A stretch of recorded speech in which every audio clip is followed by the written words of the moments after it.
Jadi selamat sore semuanya, selamat bertemu kembali. Kita baru sekali ini ketemu ya. Saya lupa ya, tadi saya juga ikut Zoom. Jadi seolah-olah udah ini ketemuan yang kedua ya. Kita bertemu dalam seminar ini atau diskusi online dengan tajuk atau judul cara baru meningkatkan imun sistem di era pandemi COVID-19 ya. Ini adalah tajuk yang menarik. Ini ibarat pepatah bilang banyak jalan ke Roma ya, dan banyak jalan menuju imun sistem. Yang pertama adalah cara medik ya, kita meningkatkan ketahanan tubuh seperti dianjurkan oleh para dokter, oleh pemerintah, makan vitamin ya, jaga kesehatan dengan olahraga, menjaga jarak, pakai masker, cuci tangan dan lain-lain. Kemudian ada cara yang local wisdom. Kita menggunakan atau minum jahe, empon-empon, dan ramuan tradisional yang lain. Juga belakangan ada cara katanya kita mengecap minyak kayu putih. Itu dianggap ampuh untuk melawan atau meningkatkan imun sistem kita. Nah, ini ada cara baru dalam diskusi ini yang diselenggarakan oleh Membangun Positivity ini, yaitu cara pendekatannya melalui neuroscience ya, atau psikologi positif. Nanti akan kita bahas ya. Kenapa ini penting kita bahas? Karena jumlah penderita baru yang terjangkit oleh virus ini meningkat terus ya. Sekarang ini baru saja saya baca berita sampai jam 12 tadi, penambahan orang yang terpapar virus virus corona ini sudah mencapai 4.168. Artinya pasien baru ya, orang baru yang terpapar oleh virus ini. Total ada 240.687. Ini sampai hari ini sampai jam 12. Jadi jumlahnya meningkat terus, sehingga memang perlu ya kita cari cara baru ya untuk meningkatkan imun sistem sehingga kekebalan tubuh kita meningkat. Nah, di sini Jojo Raharjo bersama istrinya ya, ini sudah menulis buku, judulnya yang ada di screen kita ini, Resilience, tetap tangguh di masa sulit atau membangun positivity. Di sini Jojo banyak bercerita tentang melalui pendekatan neuroscience. Neuroscience itu adalah, kalau saya baca dari bukunya, ilmu baru yang baru berkembang 70 tahun belakangan ini, dan berkembang secara pesat 30 tahun terakhir dengan banyak penelitian yang dipercaya atau diyakini atau memberikan hasil penelitian yang bisa meningkatkan ketahanan tubuh kita dengan memaksimalkan fungsi otak. Nanti Jojo lah yang menjelaskan itu secara detail. Nah, untuk membicarakan hal ini, ada 4 orang nanti yang akan bicara, yang akan tampil memaparkan presentasinya. Yang pertama adalah Jojo sendiri, M. Jojo Raharjo. Dia adalah penulis buku ini bersama istrinya. Jojo adalah, saya sudah lama mengenal Jojo, dia seorang yang tekun ya dalam mempelajari sesuatu, termasuk mempelajari neuroscience ini. Begitu dia mengenal neuroscience ini, dia baca habis-habisan, kemudian dia tulis artikel, kalau nggak salah sudah sampai 200 artikel ya yang ditulis oleh Jojo, dan juga video ya. Dan sekarang istrinya ikut menulis neuroscience dan juga bikin video tentang neuroscience dan menyebarkannya seperti sebuah penemuan baru ya, sehingga energinya besar gitu untuk menyebarkan penemuannya ini ya, atau menyebarkan hasil penelitian yang dilakukan oleh ahli neuroscience dan disebarkan kembali di tanah air oleh Jojo. Pembicara kedua adalah Satrio Arismunandar. Dia juga kawan lama saya ini, dia sejak awal sama-sama dulu bekerja saya di Koran Pelita. Satrio adalah penulis buku, dia juga esais, dia praktisi media sudah tentu, dan dia juga dosen ilmu komunikasi. Media yang dia pernah bekerja di media Pelita, Kompas, Media Indonesia, dan lain-lain. Dan yang penting juga bagi Satrio ini, dia adalah pendiri AJI, salah seorang pendiri AJI. Sekolah terakhirnya adalah di Dia dokternya dari dokter filsafat dari UI, Fakultas Ilmu Budaya UI. Yang ketiga adalah Dr. Tiur Sihombing. Ini dokter spesialis kedokteran jiwa di rumah sakit di Duren Sawit ya, dan rumah sakit Columbia Asia. Nanti pembicara terakhir adalah Dr. Nur Arif, MSc, lecturer di Tohoku University. Ya. Oke, nanti penjelasan pembicara selanjutnya kita akan paparkan biodatanya lebih ringkas. Karena sekarang sudah jam 4.10, kita mulai saja dengan pembicara pertama, yaitu Bung Jojo Raharjo. Silakan Bung Jojo. Ya, makasih Bung John. Selamat sore Bapak Ibu, selamat sore Dr. Tiur, selamat sore Dr. Nur Arif, selamat sore juga Dr. Satrio ya. Dokter ya, saya mulai aja ya. Ya, angka positif COVID-19 yang seperti disebutkan oleh Bung John tadi memang terus bertambah di Indonesia. Namun jika kita lihat angka-angka di worldometers.info ya, posisi Indonesia ini sebenarnya malah cukup bagus dalam tanda kutip ya, kata bagusnya, dibanding beberapa negara maju sekalipun. Namun demikian kita harus tetap prihatin dengan bertambahnya angka-angka positif dan angka kematian ini. Apalagi WHO dan Kementerian Kesehatan sudah mengingatkan adanya gelombang stres atau depresi karena adanya pandemi COVID-19 ini. Nanti nampaknya Dr. Tiur akan menjelaskan juga survei yang dilakukan organisasi kedokteran jiwa ya, kalau nggak salah itu yang mengenai apa dampak dari pandemi, tentu stres dan depresi dan lain-lain. Nanti dijelaskan oleh Dr. Tiur. Nah, kita tahu stres atau depresi mengakibatkan turunnya produktivitas karena kecerdasan menurun, kemampuan menemukan solusi menurun, kreativitas dan inovasi juga menurun. Dan yang paling penting adalah imun sistem juga menurun. Padahal ini yang paling kita butuhkan di masa pandemi COVID-19 ini. Pemerintah sebenarnya sudah berkampanye tentang protokol kesehatan, gencar sekali. Meski demikian, pemerintah juga nampaknya memang terus menyeimbangkan dengan kegiatan ekonomi yang harus tetap berjalan. Ada yang belum terlalu digencarkan oleh pemerintah dan banyak pihak, yaitu kampanye tentang bagaimana meningkatkan imun sistem. Kalaupun ada, tadi Bung John sudah menjelaskan, ada macam-macam sekali ya yang disebutkan oleh banyak pihak gitu, cara meningkatkan imun sistem, ada yang dengan jamu, dengan lain-lain, dengan minyak ikan dan lain-lain. Nah itu sudah lama orang banyak tahu. Padahal sebenarnya ada cara baru juga untuk meningkatkan imun sistem yang ditemukan oleh para ahli neuroscience dalam 3 dekade terakhir ini, melalui berbagai penelitian mereka ya. Itu sebabnya judul diskusi ini adalah cara baru meningkatkan imun sistem di era pandemi COVID-19. Cara baru ini seperti tadi juga sudah disebutkan oleh Bung John, diambil dari buku saya yang baru-baru ini ditulis bersama istri saya tentu ya, Destiny Zacharias, bulan Maret lalu sebenarnya. Saya juga sudah promosikan kemana-mana gitu ya. Nampaknya cukup banyak yang berminat gitu, lihat dari download yang dari di page saya terlihat itu. Buku ini bagus sekali, diberi kata pengantar oleh Denny Jaya, yang masih kawan saya juga gitu. Dia seorang konsultan politik, mungkin banyak yang sudah tahu tentang dia. Dan editornya adalah Bung John sendiri, Bung John Muafinazir ini ya. Dia seorang mantan wartawan, beberapa media terkenal seperti Neraca, Partai Ekonomi, dan Kontan. Betul ya Bung John ya? Yep. Nggak salah kutip ya. Nah, isi buku itu adalah kumpulan hasil riset para ahli neuroscience atau positive psychology selama 3 dekade terakhir. Ini tadi saya sudah sebutkan.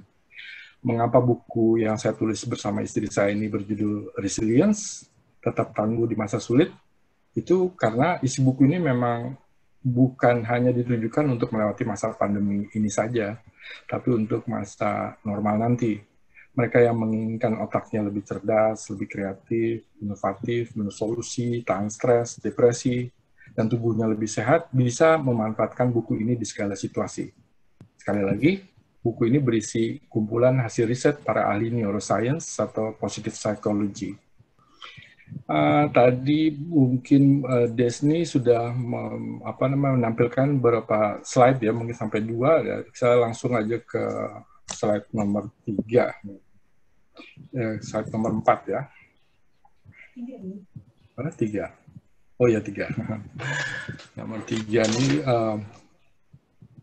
ya, judulnya kurang promosi ya. Kita tahu memang hasil penelitian neuroscience atau positive psychology ini kurang dipromosikan dalam bentuk tulisan atau buku atau video. Sedikit sekali. Memang ada sebenarnya untuk keperluan akademis, tapi nggak terlalu banyak gitu.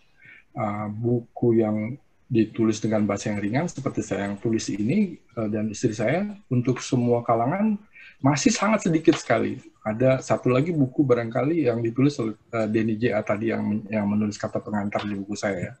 Kemudian padahal hasil-hasil riset ini penting sekali untuk kita semua. Misalnya untuk tujuan yang khusus seperti menjadi lebih cerdas, lebih sehat, lebih berprestasi, lebih produktif, cenderung pada kebajikan, lebih spiritual, atau kepada buat orang-orang yang bekerja di perusahaan untuk membangun SDM-nya di organisasi dan lain-lain. Ya, ini memang cara baru meningkatkan imun sistem. Kita tahu protokol kesehatan memang penting sebagaimana tadi sudah disebutkan berkali-kali ya. Namun sering kali kan ini terabaikan oleh berbagai sebab gitu. Misalnya karena kita teledor, lupa, atau karena frustasi terus-terusan memakai masker tapi pandemi nggak hilang-hilang gitu ya. Nah, jadi kita butuh benteng pertahanan berikutnya yaitu imun sistem. Jadi ketika kita teledor, lupa atau nggak mau pakai masker, kita tetap bisa bertahan karena imun sistem kita bagus gitu. Bagaimana cara memiliki imun sistem yang baik ini? Sulit, mahal, berapa lama? Nah, buku yang saya tulis ini menjelaskan bagaimana riset-riset neuroscience menemukan ternyata beberapa kegiatan atau praktek yang sebenarnya sudah biasa kita lakukan sehari-hari, tapi ternyata dia membangkitkan imun sistem kita gitu. Saya di dalam presentasi ini nggak saya jelaskan panjang lebar atau dalam gitu karena akan lama sekali, tapi saya bisa jelaskan yang secara umum aja gitu. Ada 5 praktek atau 5 kegiatan yang bisa kita lakukan, lalu kemudian imun sistem kita meningkat. Ada link buku saya di sini di chatroom, nanti bisa di-download ya, nanti ditulis barangkali kalau belum ada oleh Desni gitu, link untuk download buku saya. Jadi ada 5 kegiatan yang bisa meningkatkan imun sistem. Meditasi, bersyukur, membangun relationship, berbuat kebajikan, dan lalu yang terakhir adalah olahraga. Di dalam buku ini saya jelaskan panjang lebar gitu, bagaimana meditasi bisa meningkatkan imun sistem berdasarkan semua riset-riset yang pernah ada dalam 3 dekade terakhir ini. Meditasi itu mirip dengan berdoa, artinya berdoa hampir sama nilainya dengan meditasi kalau kita lakukan. Jadi praktek-praktek keagamaan seperti berdoa, seperti bersyukur tadi yang saya bilang ya, juga berbuat kebajikan. Kemudian relationship, membangun relationship itu kan sama dalam Islam ya, adalah membangun tali silaturahmi ya. Itu adalah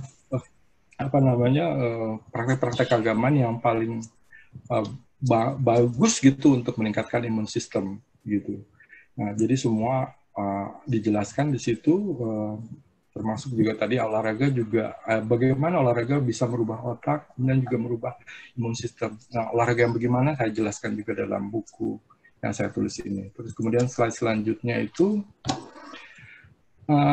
saya jelaskan COVID-19 ini tentu suatu situasi yang sulit yang kita hadapi sekarang, tapi ada juga situasi lain nanti di masa depan ketika pandemi ini sudah berakhir ya, kita tetap ada situasi sulit yang kita hadapi macam-macam. Di dalam buku ini ada saya jelaskan 1, 2, 3 situasi yang mungkin kita hadapi tiap hari.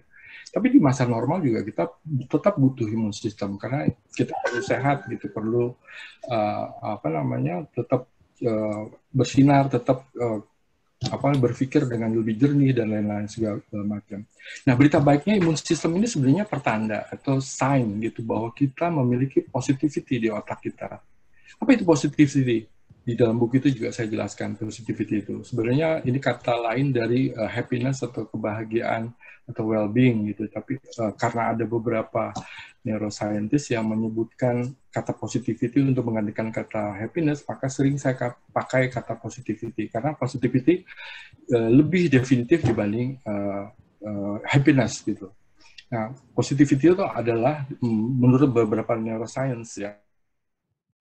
Tadi internetnya terputus gitu, jadi saya harus ulang lagi ya. Dari mana tadi mulai terputusnya? Oke. Sampai di positivity kali barangkali ya. Saya bilang imun sistem itu adalah pertanda kita memiliki positivity. Suara saya masih kedengaran ya? Ya, kedengaran oke. jelas. Positivity. Nah, apa itu positivity? Tadi sampai di sini atau sebelumnya? Ya, sampai sini, Jo. Sampai di sini ya. Positivity itu bukan saya bilang, adalah kata yang digunakan oleh beberapa neuroscientist sebenarnya cukup banyak ya untuk menggantikan kata happiness. Happiness itu punya definisi luas sekali. Kalau kita googling itu macam-macam, ada menurut filsafat, agama, kebudayaan, psikologi dan lain-lain. Tapi kalau positivity punya definisi yang jelas. Nah, mereka kasih definisinya begini. Positivity itu adalah sebuah kondisi di otak saat otak berfungsi maksimal, sehingga kita menjadi lebih cerdas, lebih punya solusi, kreatif, inovatif, lebih tahan stres atau depresi, dan tubuh lebih sehat. Yaitu tadi yang ada meningkatnya imun sistem. Nah, sebagai bonusnya kita lebih cenderung pada kebajikan ketika kita memiliki positivity yang besar. Jadi kondisi otaknya seperti itu tentu ya, kalau terus-menerus itu kita butuhkan setiap hari gitu. Jadi bukan hanya di masa sulit, tapi juga di masa normal. Nah, ini saya mau sharing sedikit tentang apa yang sedang naik daun, apa yang sedang populer di seluruh dunia. Itu program memperoleh happiness, kebahagiaan, atau well-being, atau positivity ya. Di seluruh dunia sekarang sedang marak. Sekolah-sekolah di negeri maju terutama itu mulai memasukkan program-program happiness ini ya, atau positif ini ke dalam kegiatan belajar mengajarnya. Begitu juga perusahaan-perusahaan besar kelas dunia seperti Google. Saya baru baca kemarin ada Google, ada yang lain-lain juga dia memasukkan program seperti ini. Kalau sekolah tentu atau universitas memasukkan program itu untuk meningkatkan prestasi belajar siswa ya, atau mahasiswanya ya. Supaya juga turun angka bullying, turun juga angka kekerasan. Nah, kalau perusahaan-perusahaan besar atau organisasi besar tentu mereka butuh kreativitas yang meningkat, juga produktivitas tentu ya. Nah, ada satu lagi kelas online yang ramai dibicarakan, diberitakan gitu. Ini diselenggarakan oleh Yale University. Sebelum pandemi dia udah ada gitu dan sudah diminati oleh banyak orang gitu ya. Kelas online, yaitu kelas online untuk judul dikasih nama The Science of Well-being gitu. Nah, ketika pandemi, peminatnya itu tiba-tiba melonjak hingga jutaan orang gitu. Di dalam buku saya juga ditulis soal ini gitu. Dan kemudian materi kelas online itu di-download hingga puluhan juta kali. Jadi memang ada sesuatu yang sedang marak di seluruh dunia. Belum lagi ditambah lagi ada yang namanya mass meditation. Itu terkenal di kota-kota besar gitu ya. Ada taman-taman dipakai untuk melakukan meditasi bareng gitu. Di Indonesia belum ada, di Jakarta belum ada, takut digerebek barangkali oleh FPI dan lain-lain ya. Terus jadi saya ini komunitas membangun positivity sebenarnya mengikuti jejak actionforhappiness.org ya. Itu udah lama sekali gitu, yang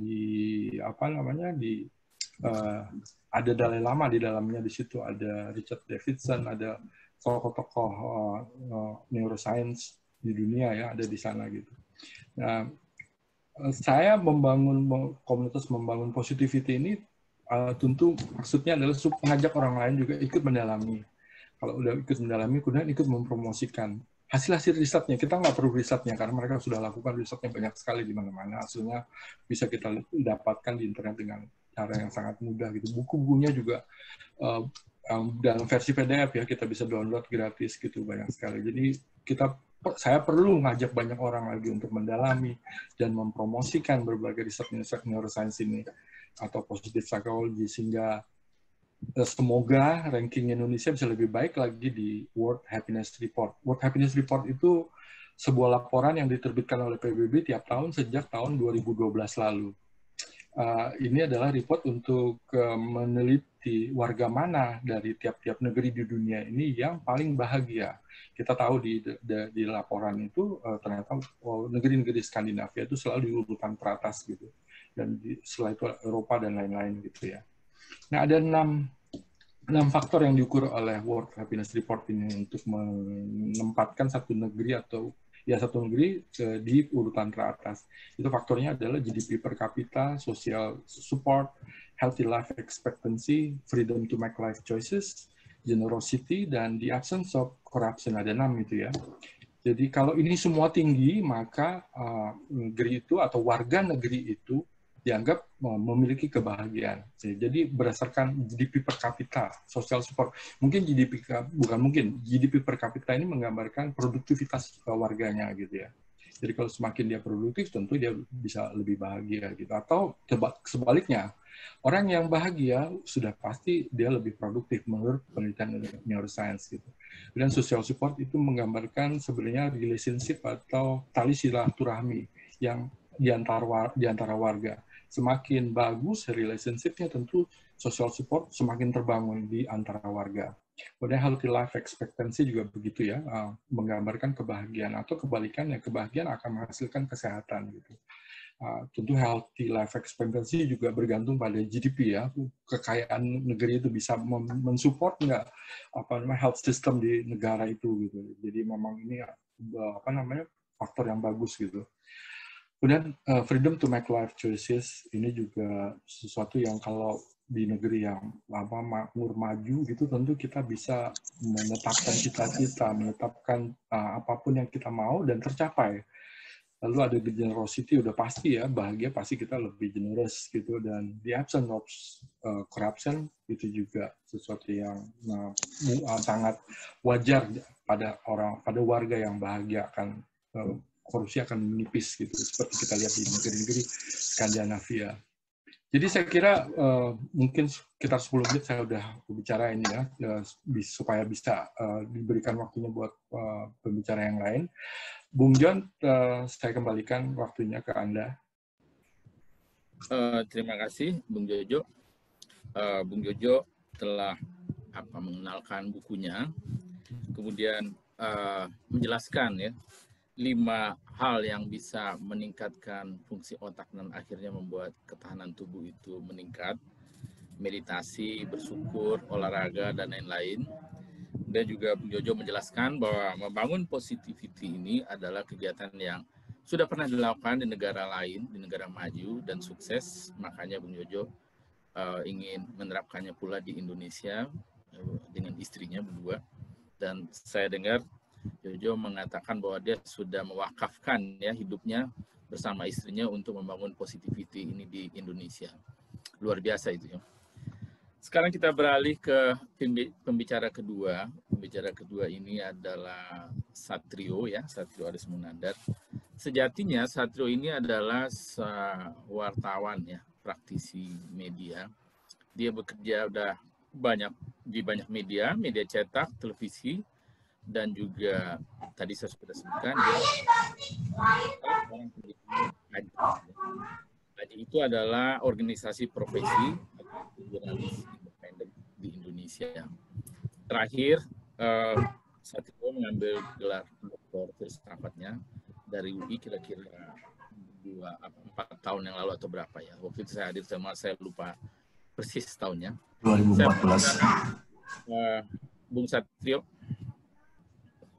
Baik. Suara saya terdengar ya? Suara saya terdengar nggak? Terdengar. Okay. Cuma wajahnya nggak kelihatan, agak naik kali sedikit, Satrio, agak gelap. Oke, terima kasih sebelumnya. Assalamualaikum warahmatullahi wabarakatuh. Salam sejahtera kita semua. Pertama, saya ucapkan terima kasih kepada Jojo, Bang dan Desni. Saya merasa mendapat kehormatan untuk menjadi penanggap di sini, salah satu penanggap. Saya juga menyebabkan penghargaan kepada para pembicara lain dan para peserta sini, Bapak-Bapak Ibu yang bersedia hadir di sini. Izinkanlah pertama saya ingin menyampaikan apresiasi kepada Bung Jojo dan Desni atas bukunya. Saya melihat buku ini memang terbit pada saat yang tepat. Tepat yang dalam bagaimana, karena sekarang kita ini sedang ada dalam kondisi pandemi, ya, pandemi COVID-19, di mana pandemi ini memang menimbulkan kondisi ketertekanan, tekanan besar ya. Pertama, ancaman virus yang bisa menimbulkan kematian, itu sudah suatu problem besar, dan itu bukan cuma di Indonesia, tapi sudah merembet ke seluruh dunia. Jadi memang ini persoalan besar ya kan. Kemudian juga adanya pandemi ini membuat kegiatan ekonomi praktis berhenti. Mungkin bagi orang-orang yang punya gaji bulanan, mungkin berhenti itu tidak begitu banyak bermasalah. Tetapi bagi banyak warga Indonesia yang kehidupannya sehari-hari, hidup dari penghasilan sehari-hari, mungkin jualan bakso, jualan gorengan, segala macam, ojek, ya kan. Kalau misalnya tidak beraktivitas satu hari itu berarti dia tidak punya penghasilan satu hari untuk besoknya gitu. Dan ini belum lagi kita ngomong mengenai dampak-dampak lain, misalnya anak-anak yang tadinya harus bisa sekolah dengan normal, berangkat ke sekolah tiap hari pulang pergi, sekarang harus belajar dari rumah, artinya ada kebutuhan pulsa, dan ini juga ternyata ya menurut pengalaman saya sendiri, mengatur anak-anak untuk belajar dari rumah itu tidak mudah gitu kan gitu. Mereka sendiri udah bete ya, malas segala macam. Juga materi yang dikirim kadang gangguan sinyal, pulsa. Jadi banyak kondisi-kondisi ya yang memang membuat tekanan. Tekanan itu ya tadi bisa kehilangan pekerjaan, kondisi rumah itu. Belum lagi kalau ada dampak-dampak lain, misalnya pertengkaran suami istri karena tidak ada duit, ya sangat real gitu kan, tidak ada duit, terus apalagi bagaimana pembagian tugas dengan ngurus anak, segala komplikasi lain dari kondisi pandemi dan segala macam ini banyak sekali jalan. Nah, jadi ini satu tekanan-tekanan kepada jadi kalau kita bisa katakan secara awam, ini gangguan kebahagiaan, mengganggu kebahagiaan apa kita. Jadi agak sulit orang misalnya secara secara awam ya, bagaimana kita bisa bahagia kalau terancam kematian seperti kayak begini gitu. Bagaimana kita bisa bahagia kalau pekerjaan kita hilang gitu kan, nggak ada penghasilan dan kita nggak tahu besok mesti nyari makan bagaimana. Jadi banyak kondisi-kondisi yang memang itu. Ini butuh butuh sesuatu ya, pegangan atau apapun juga untuk menahan kondisi ini. Dan makanya ketika buku ini terbit, bagaimana kita bisa bangun satu sikap positivity segala macam, ini sangat relevan dengan kondisi-kondisi itu. Jadi ini memang saatnya tepat, jadi momennya tepat lagi buku terbit, kondisinya kayak begitu. Nah, bagaimana kita bisa bertahan menghadapi kondisi begitu yang menimbulkan stres, tekanan segala macam, ya kan itu. Nah, saya kebetulan saya dulu pernah S2 ketahanan nasional. Ketahanan nasional itu kalau dalam bahasa Inggrisnya national resilience. Jadi ada mirip-miripnya dengan ini, resilience. Jadi buku yang diterbitkan Jojo dan Desni. Nah, dalam ketahanan nasional itu juga prinsipnya sama gini. Bagaimana suatu bangsa itu bisa bertahan survive dalam jangka panjang menghadapi macam-macam hal. Indonesia sebagai contoh ya, kita menghadapi bermacam-macam krisis. Kalau sekarang sudah jelas ya, kita krisis sekarang ini adalah krisis pandemi ditambah ancaman resesi ekonomi. Ini ada dua hal yang sudah jelas. Tapi kita sudah pernah mengalami tsunami, ya kan? Dulu ada kasus tahun 65 segala banyak kan korban jiwa. Jadi juga mengalami tekanan-tekanan kayak begitu. Nah, kenapa bangsa ini bisa survive? Nah, itu. Nah, bisa survive itu karena ada yang namanya ketahanan nasional. sehingga bangsa itu bertahan. Kalau bangsa itu tidak bisa bertahan, dia akan hancur bangsa itu. Mungkin kayak di Uni Soviet pecah jadi berbagai negara ya kan, di Bosnia gitu pecah gitu. Banyak negara-negara gitu. Nah, ini agak analogi dengan kita. Manusia juga butuh pegangan. Nah, di sini dari buku Resilience ini, saya melihat ada beberapa poin-poin yang sebetulnya poin-poin itu sebetulnya sesuatu berisi kebijakan-kebijakan yang sebetulnya bukan sama sekali baru kan gitu kan. Misalnya masalah meditasi. Dengan meditasi kita bisa lebih tenang, lebih fokus, kemudian bisa menimbulkan semangat lebih produktif segala macam. Tapi tadi Jojo juga mengatakan bahwa meditasi itu agak mirip-mirip, agak dekat-dekat dengan berdoa. Nah, berdoa ini kan kita di Indonesia ini kan bisa dibilang masyarakat sangat beragama. Semua orang sudah mempraktekkan doa gitu. Semuanya. Jadi sebelum baca buku Jojo kita udah berdoa dulu gitu. Jadi ini cuma bagaimana misalnya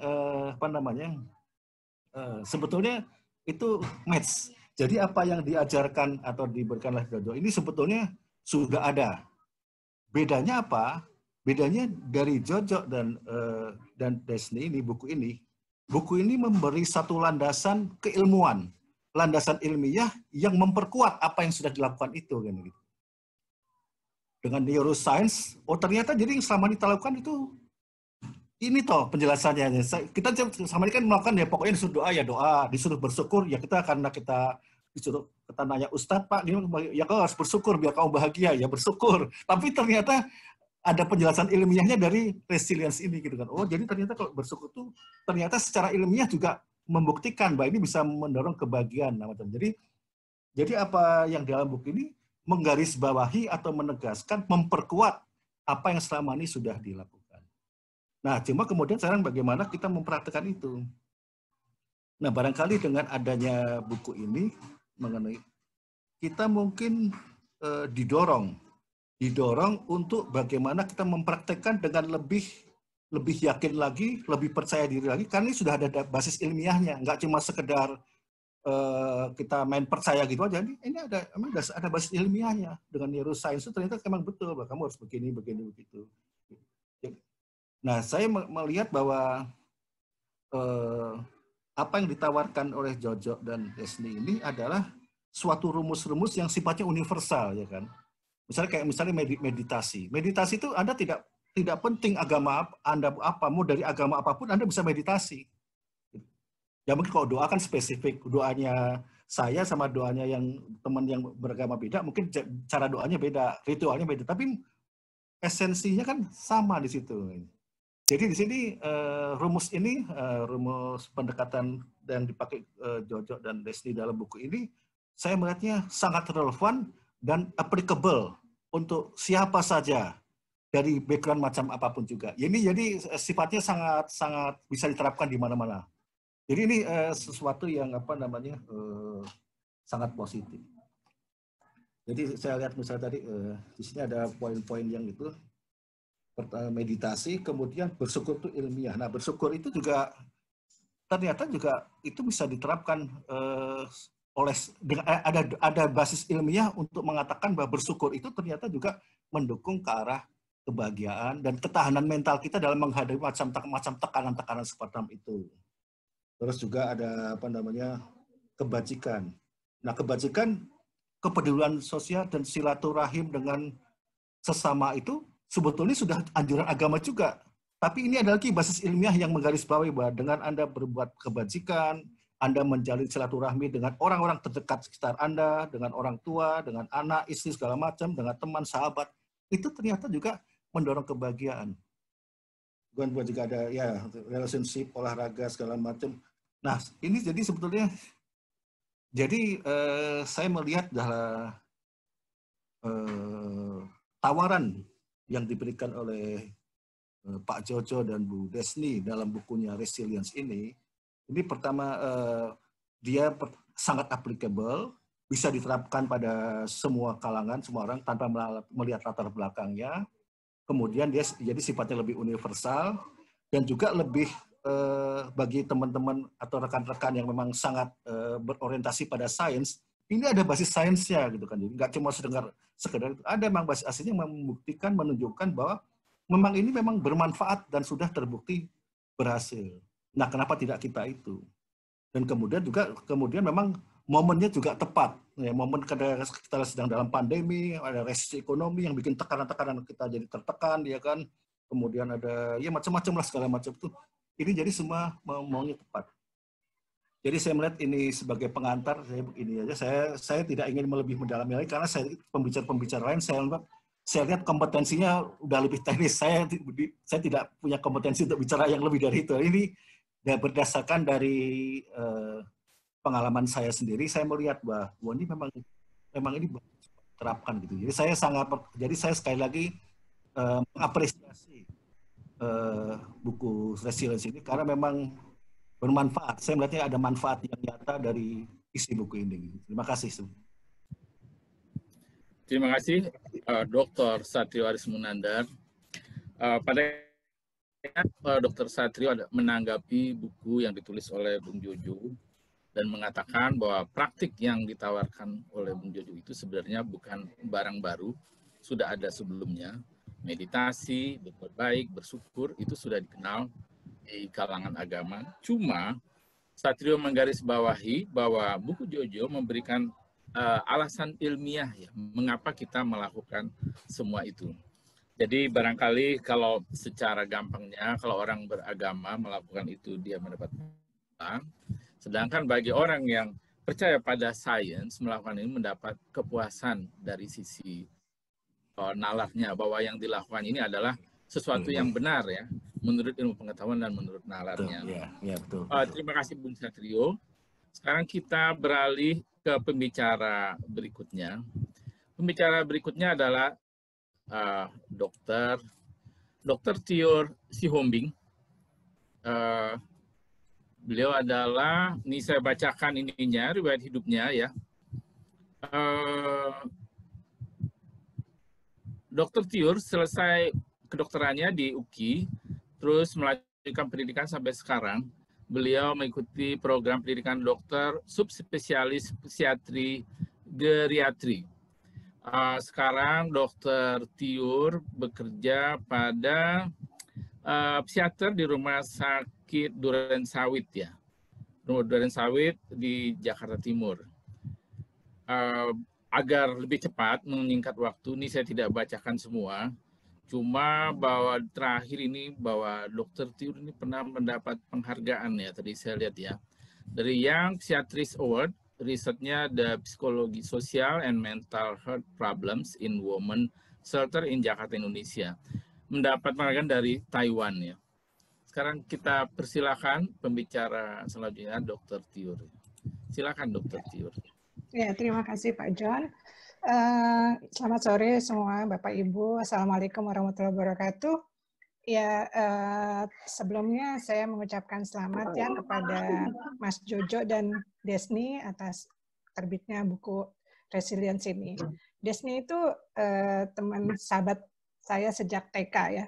Jadi saya sudah cukup lama kenal dengan Desni dan saya salutlah dengan Desni walaupun bukan dari latar belakang psikolog atau yang itu, tapi mampu untuk menghasilkan menerbitkan buku ini juga Mas Jojo ya. Untuk mempersingkat waktu dengan saya mau share screen dulu ya terkait dengan Desni. Desni boleh share Desni mana ya? Oh ya ini oke.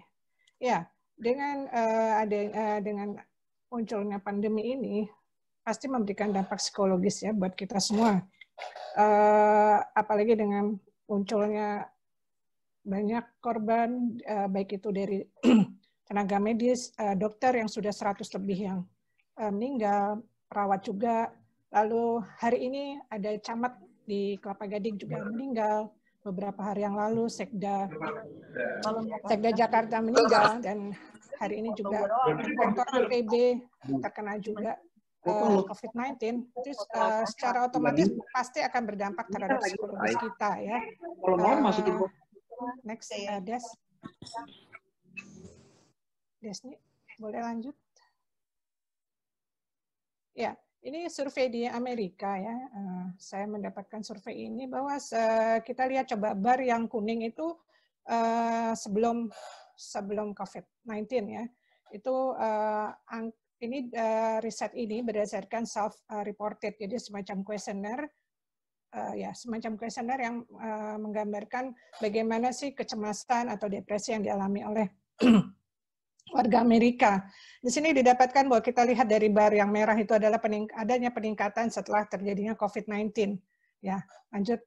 Di Indonesia juga Persatuan Dokter Spesialis Kedokteran Jiwa Indonesia juga melakukan survei. Jadi swapriksa yang disebarkan melalui website resmi PDSKJI bahwa dari 1.522 yang mengikuti survei ini mengalami cemas, depresi, dan trauma psikologis dengan menggunakan 3 instrumen pemeriksaan. Didapatkan 76,1% itu respondennya perempuan dengan usia antara 14 sampai 71 tahun, dengan 63% mengalami cemas dan 66% mengalami depresi. Survei ini diambil saat kira-kira 2 sampai 3 bulan pertama kali COVID-19 muncul di Indonesia. Ya, lanjut. Ya, gejala cemas tadi dikatakan ada gejala cemas dan ada gejala depresi. Pada gejala cemas utama ini yang muncul adalah sesuatu yang buruk akan terjadi, merasa khawatir berlebihan, mudah marah dan sulit rileks. Sedangkan gejala depresi terutama yang muncul adalah sulit tidur, kurang percaya diri, lelah tidak bertenaga dan kehilangan minat. Lanjut. Kemudian hasil survei yang terkait dengan trauma psikologis ini 182 responden dengan menggunakan instrumen Post Traumatic Symptom Checklist Civilian version 17. 85% perempuan respondennya dengan usia antara 16 sampai 60 tahun. Dari responden itu 80% memiliki gejala stres pasca trauma psikologis karena mengalami atau menyaksikan peristiwa tidak menyenangkan terkait COVID-19 ini. Lanjut. Ya, dari gejalanya ada yang 19% tidak ada gejala ringannya 2%, yang sedang 30% dengan gejala berat sebesar 46%. Ini cukup besar juga ya persentase trauma psikologis yang terjadi pada responden. Gejala yang stres pasca trauma yang menonjol adalah merasa berjarak dan terpisah dari orang lain, kemudian merasa terus waspada, berhati-hati, dan berjaga-jaga. Lanjut. Kemudian dilakukan lagi survei pada tanggal 14 Mei, jadi sekitar 3 minggu setelah survei yang pertama tadi, di 34 provinsi di Indonesia dengan responden lebih besar 2.364, 72% adalah wanita. Dengan 3 domain yang di sini yang diperiksa adalah masalah cemas, depresi, dan trauma psikologis seperti yang tadi. Di mana 69% mengalami masalah psikologis, 68% mengalami cemas, dan 67% mengalami depresi. Dari yang mengalami depresi ini, 49% berpikir kematian, dan 19% hampir tiap hari merasa lebih baik mati atau ingin melukai diri sendiri. Ya, dan 77% mengalami trauma psikologis. Ya, lanjut. Ya, virus corona itu memang menular, tapi kecemasan dapat menular lebih cepat. Ya, lanjut. Ya, nah, oleh sebab itu kita harus harus bagaimana kita meningkatkan resilience atau coping mechanism pada diri kita, yaitu kita buatlah emosi yang positif dengan selalu berpikir positif, dengan bahwa hati yang gembira itu adalah obat, dan itu adalah benar. Dimana kalau kita kalau kita merasa selalu emosi kita negatif, itu akan memberikan seperti yang di bukunya Mas Jojo dan Desni ini, bahwa neurotransmitter akan berpengaruh terhadap keseimbangan tubuh kita. Jadi hati yang gembira ini adalah obat, di mana dengan cara meredakan respons stres, bisa dapat mengurangi rasa sakit, menstimulasi organ tubuh, dan daya tahan tubuh meningkat. Ya, serta sudah pasti suasana hati yang baik yang sehingga kegiatan kita sehari-hari dapat bisa berjalan dengan baik dan lancar juga ya, seperti itu. Ya, lanjut. Ya, bagaimana sih pikiran positif itu ya? Pikiran positif dalam era sekarang ini yang sudah pasti tidak nyaman bagi kita ya. Itu kita dengan cara membatasi informasi. Ya, dengan membatasi informasi bagi yang misalnya mudah cemas atau mudah depresi, lebih baik tidak menonton berita-berita di TV yang terkait dengan info-info tentang COVID-19, atau dari media-media sosial juga kita batasi untuk memilah-milah lah informasi mana yang dikira sekiranya membuat tidak nyaman, lebih baik tidak usah dibaca atau tidak usah didengar, seperti itu ya. Lanjut.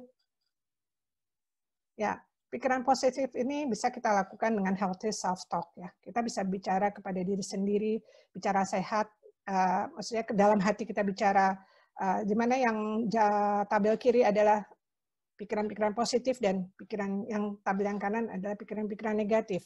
Kalau kita selalu mengembangkan pikiran-pikiran positif, ya itu otomatis gejala depresi, gejala cemas itu akan jauh dari diri kita. Ya, di mana kita juga mempunyai namanya coping mekanisme. Coping mekanisme itu bisa matur dan bisa imatur ya. Pada yang imatur itu misalnya kita bisa memilah-milah ya, bisa memilah-milah bagaimana kita menghadapi pandemi ini, bagaimana sih kita harus bersikap seperti apa? Apakah kita harus jatuh ke dalam kondisi yang kita selalu cemas, kita selalu memikirkan hal-hal yang belum tentu terjadi, aduh jangan-jangan nanti sebentar lagi saya nih yang kena COVID-19 nih, jangan-jangan hidup saya sebentar lagi nih, tidak lama lagi. Sebenarnya hal-hal kayak gitu bisa kita hindari. Misalnya kita berpikir bahwa kita tidak akan terkena virus corona, misalnya dengan cara kalau kita melakukan protokol kesehatan dengan baik dan kita tidak usah keluar rumah bila tidak perlu, seperti itu. Ya, lanjut. Nah, pikiran positif ini seperti di dalam bukunya Mas Jojo dan Desni ini dengan meditasi ya. Meditasi itu bisa dilakukan di mana saja ya, tidak perlu harus dengan posisi kaki duduk dengan kaki terlipat dan segala macam, tidak harus memerlukan tempat yang khusus. Ini bisa dilakukan di mana saja. Ya, dengan hipnotik 5 jari ini kita hanya misalnya duduk di kursi yang nyaman ya, kita sambil memejamkan mata, lalu menarik nafas sebanyak 3 kali ya, mengambil nafas, lalu dihembuskan pelan-pelan, lalu sambil dari ibu jari kita dempetkan dengan jari telunjuk kita, dengan kita sambil berpikir, sambil kita membayangkan bahwa diri kita ini sehat. Jadi kita seperti self-hypnosis ya, seperti kita menghipnosis diri sendiri bahwa diri kita ini sehat. Membayangkan bahwa kita ini sehat, bahwa kita ini jauh dari penyakit. Kemudian kita menempelkan jempol kita, ibu jari kita dengan jari tengah. Kita sambil membayangkan orang-orang yang menyayangi kita, ya, apakah itu suami atau istri kita, anak-anak kita, orang tua kita, orang-orang terdekat kita. Orang-orang juga kita membayangkan orang-orang yang kita sayangi. Kemudian ibu jari dengan jari manis sambil membayangkan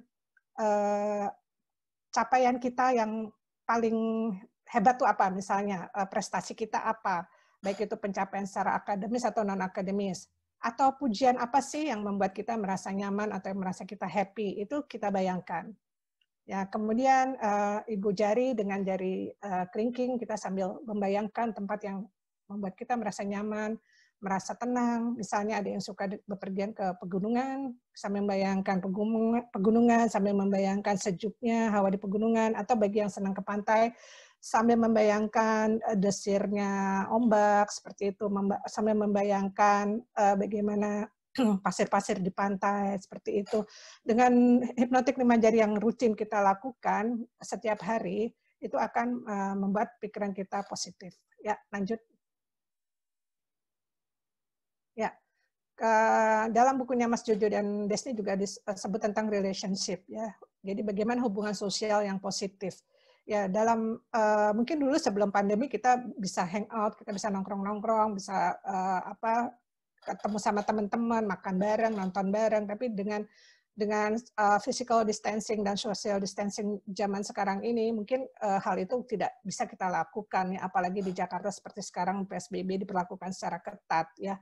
Namun tidak memutus kemungkinan kita tetap berrelasi dengan teman-teman atau dengan saudara kita. Dengan kemajuan teknologi zaman sekarang bisa dengan video call, bisa dengan telepon, atau bisa dengan Zoom meeting seperti ini, bisa membuat reuni pakai Zoom meeting atau pakai apa seperti itu.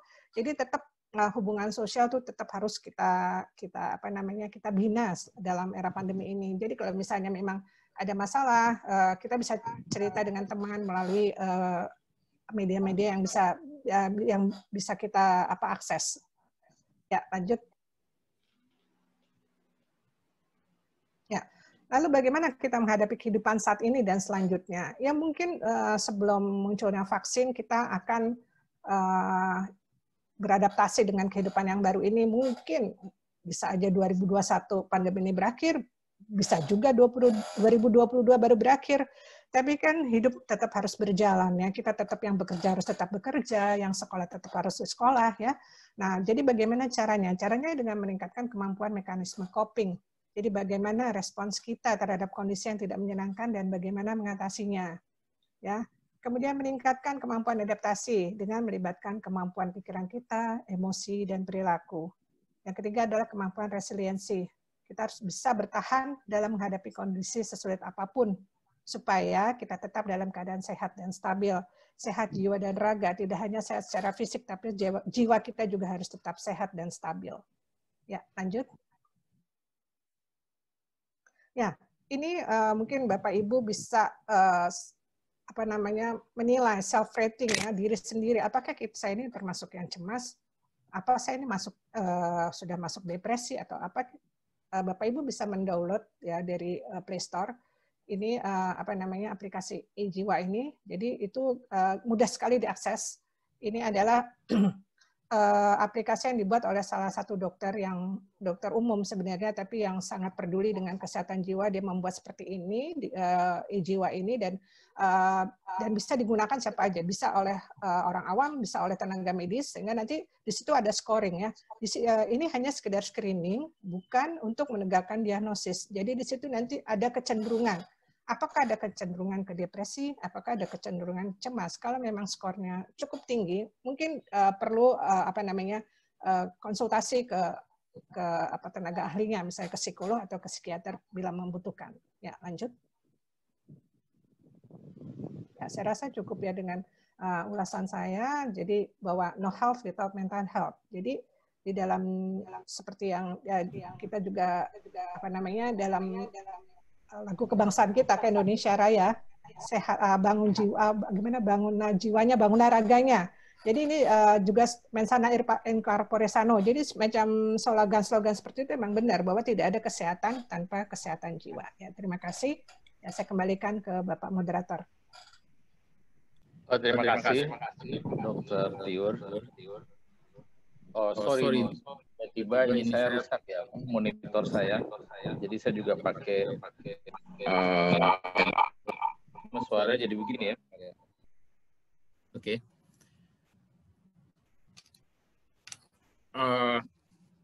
Tadi sudah dijelaskan oleh Dr. Tiur. Namanya John Minofri semua, ya? Iya, banyak orang John Minofri. Oke, Halimah, kita abaikan aja itu karena mereka masuk pakai link yang saya sebar. Jadi nama saya yang muncul. Saya juga nggak ngerti secara teknis, ya, kenapa ini terjadi gitu. Oke, kita lanjutkan. Jadi terima kasih Dr. Tiur yang telah memaparkan, ya, beberapa penelitian, termasuk tingkat kecemasan di Amerika yang mirip-mirip di Indonesia. Cuma yang tadi saya terkesan bahwa kebanyakan itu yang merasa cemas adalah perempuan, ya.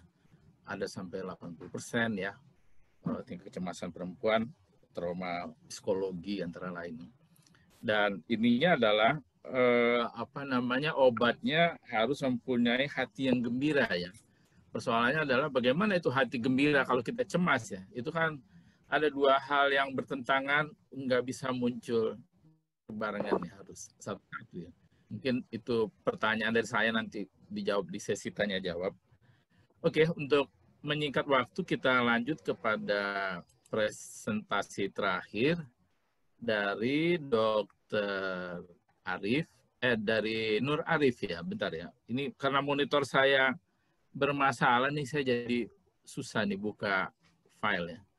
Jadi Nur Arif, Dokter John. dia Dr. Nur Arif adalah bachelor dari University of Indonesia tahun 90 ya. Masternya Molecular Science dari Tohoku University Jepang. Kemudian PhD-nya juga tentang Biomedical Science di Tohoku University Jepang. Di samping itu ada hal yang menarik bahwa Dr. Nur Arif juga pemerhati budaya Nusantara ya. Jadi ini mungkin penjelasannya mungkin lebih berwarna, lebih menarik ya. Ada sisi lain mungkin yang diungkapkan. Jadi, silakan Dr. Nur Arif. Assalamualaikum warahmatullahi wabarakatuh. Waalaikumsalam. Waalaikumsalam.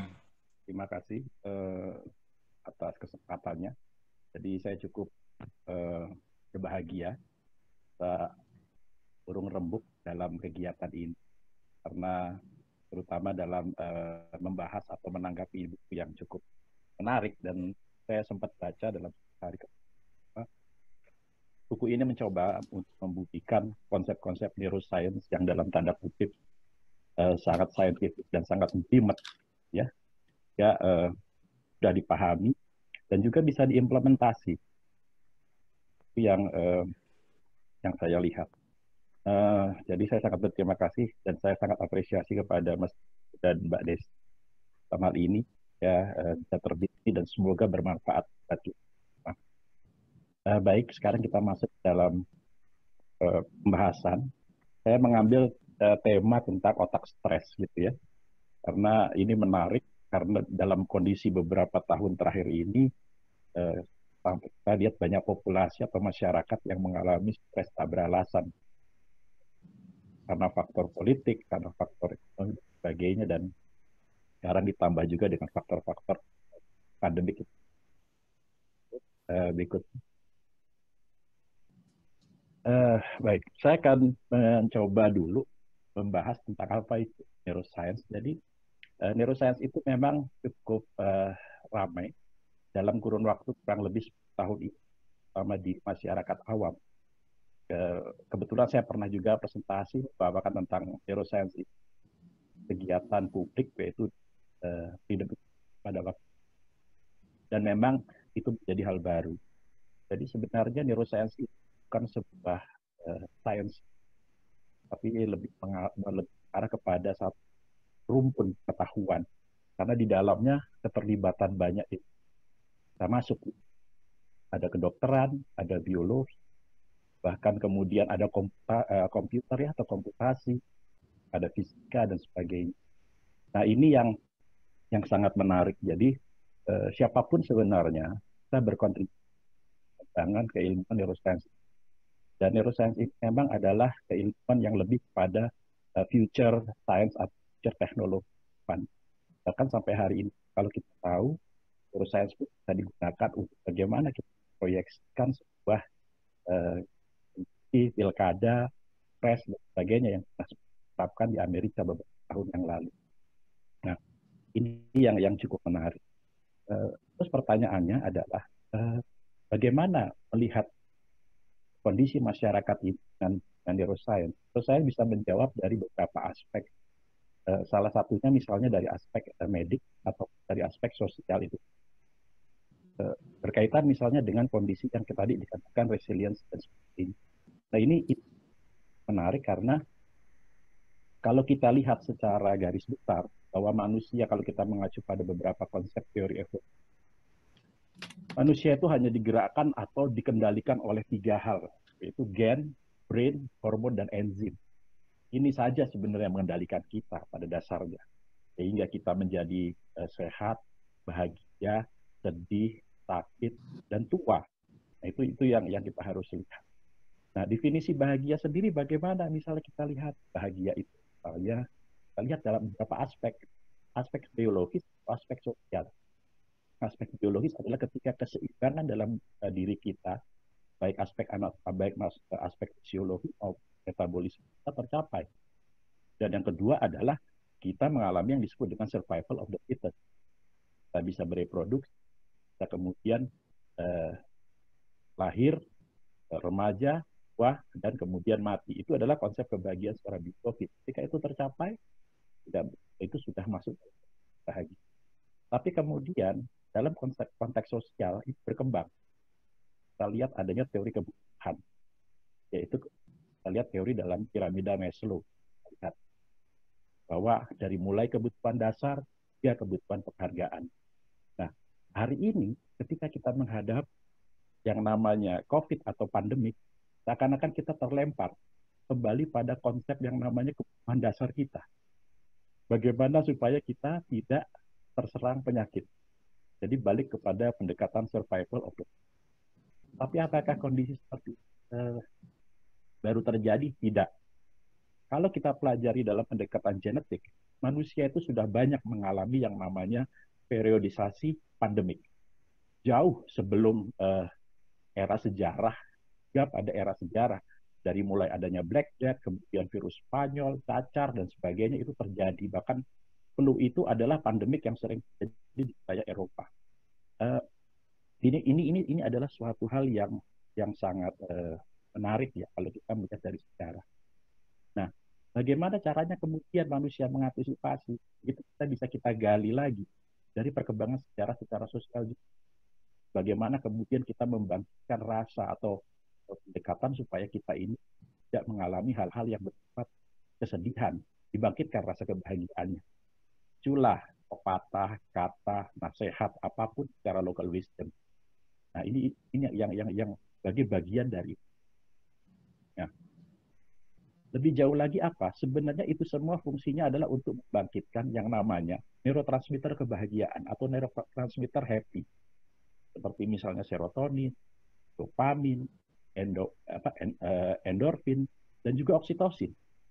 Nah, dan ini bisa mengantisipasi keluarnya atau teraktivasinya hormon stres terlalu berlebihan seperti misalnya kortisol maupun testosteron.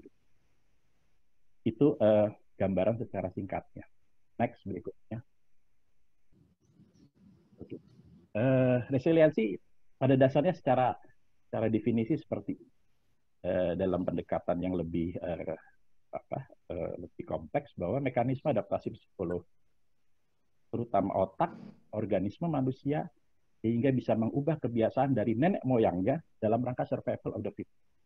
Jadi konsepnya adalah bagaimana kemudian manusia itu dari hari ke hari itu semakin survive. Dari hanya populasi yang sekitar 500.000 kemudian berkembang hingga menjadi 7 miliar. Nah, ini yang menarik. Oke, berikutnya. Next. Nah, faktor-faktor yang mempengaruhi adaptasi. Jadi, ketika kita resiliensi itu juga bagaimana kita melakukan proses adaptasi dengan kondisi secara fisik, kepribadian, ada learning process, environment, agama serta budaya. Agama juga bagian dan serta budaya juga bagian dari sebuah proses dan agama sendiri adalah merupakan bagian dari itu. Jadi ini adalah sebuah proses bagaimana manusia ingin mencapai satu kondisi yang dalam tanda kutip bahagia atau nyaman. Karena pada dasarnya itu semua adalah kemauan dari otak. Otak itu memang adalah pengennya mencapai kondisi yang nyaman. Apa buktinya? Sederhana. Otak itu adalah organ yang paling banyak membutuhkan nutrisi dan paling banyak oksigen. Nah, dia paling banyak, tapi kerjanya paling sedikit. Makanya otak itu termasuk organ yang paling malas. Nah, jadi kecenderungan kita, default kita memang adalah cenderung menjadi malas. Nah, dimasuk di level nyaman itu. Next, berikut. Stres. Jarang diketahui, misalnya kalau kita lihat di sini, bahwa yang jarang diketahui adalah kenaikan hormon kortisol itu menyebabkan terjadinya fluktuasi adrenalin. Nah, adrenalin yang naik turun ini membuat kristal darah tidak stabil dan akhirnya menyebabkan kerusakan endotel pada pembuluh darah. Jadi kita tidak bisa menolak stres. Yang ada adalah kita memanage stres itu bagaimana. Nah, sehingga kita bisa lihat bahwa kortisol itu kemudian tidak terus menyerang kita. Nah, kortisol ini paling berbahaya kalau dalam riset-riset neuroscience, terutama di dalam biomedik yang pernah saya geluti, bahwa kortisol ini pada akhirnya akan mempengaruhi terhadap kondisi telomer kita. Telomer itu adalah seperti satu bagian di kromosom kita yang tugasnya mengikat kromosom supaya tidak ambiar kalau orang. Posisi 5/8 keambiaran kromosom kita adalah merupakan tanda-tanda kematian. Nah, ini yang kemudian bagaimana targetnya mencegah kortisol ini terus membanjiri yang namanya kromosom kita. Nah, itu terjadi kalau kita semakin stres. Misalnya ada kisah seperti ada seorang kakek, cucunya meninggal. Maka 3 bulan kemudian kakek itu pun gak lama meninggal juga. Dia mengalami satu depresi yang luar biasa. Nah, itu terjadi karena kenapa? Terjadi penurunan dari kondisi telomer dia. Itu yang terjadi. Oke, next. Nah, ini beberapa definisi aja. Ada kecemasan, ketakutan, kemudian obsesi, dan sebagainya. Jadi ini satu bentuk-bentuk yang tadinya suatu lawan daripada kebahagiaan tadi. Oke, next. Berikut. Nah, ini adalah satu contoh bahwa kecemasan itu adalah seperti ini dasarnya, ada merupakan satu gejala ketakutan dan kecemasan ya, ketidaknyamanan. Nah, ini ada beberapa ya nanti berikutnya, next. Nah, kecemasan itu kemudian adalah bagian dari fitrah atau bagian sesuatu yang default kita. Ini terjadi ketika ya kita lihat hewan juga mengalami kecemasan biasanya kan, ataupun mengalami stres. Itu pun akan kita lihat ketika misalnya bersifat baik secara individu maupun secara populasi. Kalau kita lihat sebenarnya stres ini adalah, ataupun ketidakbahagiaan itu atau kecemasan itu adalah sifatnya sangat evolutif. Lebih jauh itu muncul ketika pertama kali Homo sapiens itu berada di tengah padang dan dikejar-kejar oleh dinosaurus. Itu suatu bentuk yang ketika kita menjadi prey, kan predator ya. Itu bagian dari stres. Itu stres awal yang merupakan stres turunan yang kita dapatkan. Berikutnya. Nah ini stresnya. Jadi apa yang mempengaruhi? Dia akan mempengaruhi daripada ritmik jantung, tekanan darah, kemudian persoalan hormonal, ya kan, peningkatan daripada kortisol ya, dan mempengaruhi kepada yang namanya imun sistem kita, dan yang paling jelas adalah berkaitan dengan efek sistem pencernaan. Next. Nah, ini adalah bagian bagaimana di otak ini kita mengalami yang mekanisme di mana ketika otak ini mengalami stres, ya. Semua berada pada yang namanya limbic system atau midbrain di otak tengah. Ya, ini adalah otak yang merupakan ataupun bagian yang sebenarnya mengatur kecemasan kita, ketakutan kita, rasa marah, rasa sebel, rasa benci dan sebagainya. Itu nanti dikendalikan dalam level di hipokampus dan juga di amigdala. Next. Ini juga sama di level otak tengah. Kalau kita lihat yang efeknya nanti larinya kepada gangguan, lari kepada kardiovaskular, kepada pembuluh darah, ya, arteriosklerosis dan sebagainya, dan juga pengaruh kepada proses respirasi dan berpengaruh pada nukleus di wilayah jaringan pernafasan. Next.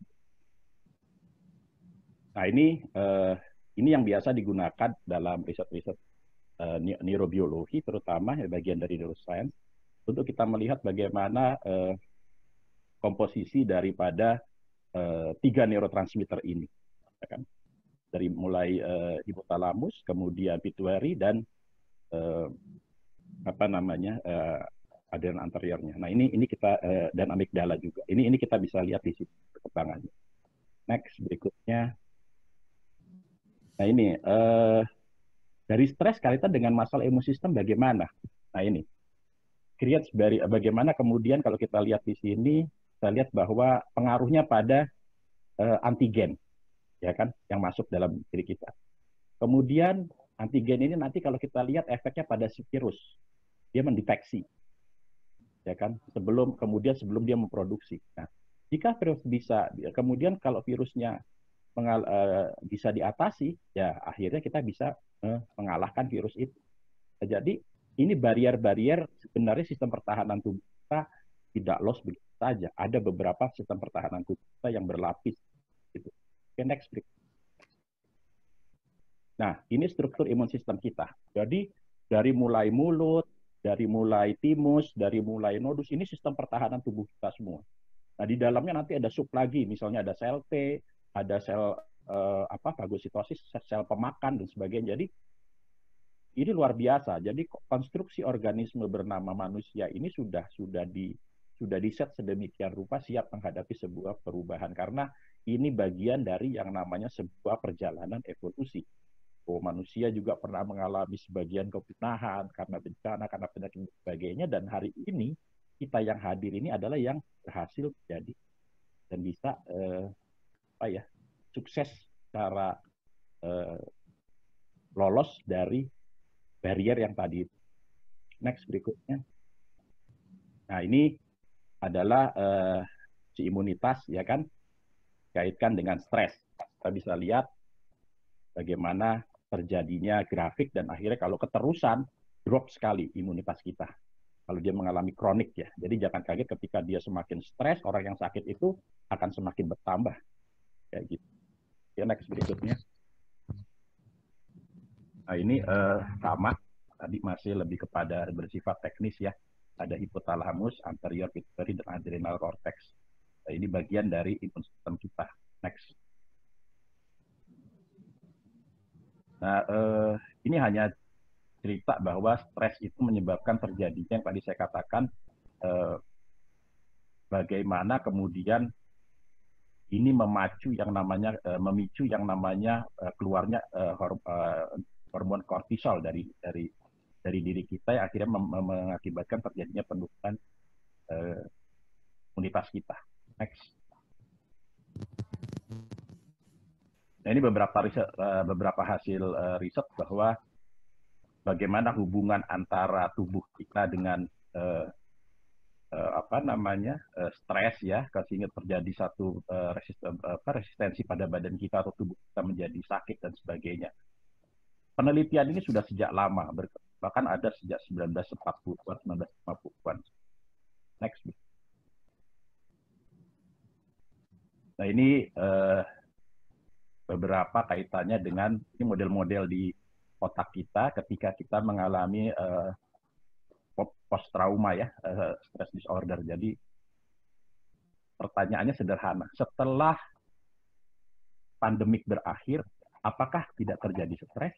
Nah, terjawab nanti di sini, di caption ini. Jadi tetap akan terjadi yang disebut dengan pasca trauma, pasca pandemik, itu akan terjadi. Next berikut. Nah, ini tadi penjelasan tadi. Oke. Berikutnya next.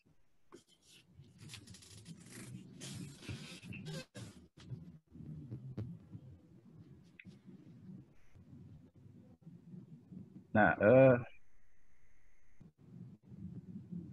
ini penelitian pada kus putih yang pernah dilakukan dalam studi neuroscience, bahwa kita bisa masukkan treatment stres, gitu kan. Bagaimana kemudian terjadi perubahan pada reseptornya atau neurotransmitternya yang bernama dopamin. Jadi stres ini akan mempengaruhi, dopamin itu letaknya di dekat prefrontal sini, ya. Dia mengaliri di situ. Dia punya rasa bahagia, rasa happy. Kan? Misalnya kita pengen belanja, sekarang ini stres, nggak bisa belanja misalnya, kan, nggak bisa ke mall. Tapi begitu ke mall dia bahagia karena dopaminnya mengalir, gitu kan, di situ. Karena ini seperti itu. Nah, ini dicoba pada seperti itu, dan terjadi memang, bisa kita rekam. Nah, setiap neurotransmitter yang memiliki reseptor, bahkan reseptor itu memiliki sebagai varian yang berbeda, dan ada bagian darah. Jadi neurotransmitter ini nanti berhubungan dengan organ-organ kita. Ada dengan jantung, dengan paru-paru, dan sebagainya. Nah, perbedaan reseptor ini membedakan efek dari sebuah transmitter. Bagian otak tidak saja berbeda dalam bentuknya, tapi juga dalam kandungan organik. ini yang kadang-kadang tidak disadari. Kita boleh membedah otak, sama semua. Otak begitu dibedah, dikeluarkan, tapi ternyata itu berbeda. Karena kenapa? Efeknya adalah berbeda dalam aspek fisiologi. Jadi bisa saja otak kita sama, tapi proses fisiologi atau kimia dalam otak kita beda. Sehingga dihasilkan juga pola perilaku yang berbeda. Seperti itu. Next break. Nah ini next. Nah, ada juga riset yang dilakukan pada kera di Afrika misalnya, yang membuktikan bahwa kadar kimia otak yang bernama serotonin bisa direkayasa pada pimpinannya, pimpinan kera, dan juga kelompoknya. Pertanyaannya, apakah satu sosial bisa mengubah serotonin otak?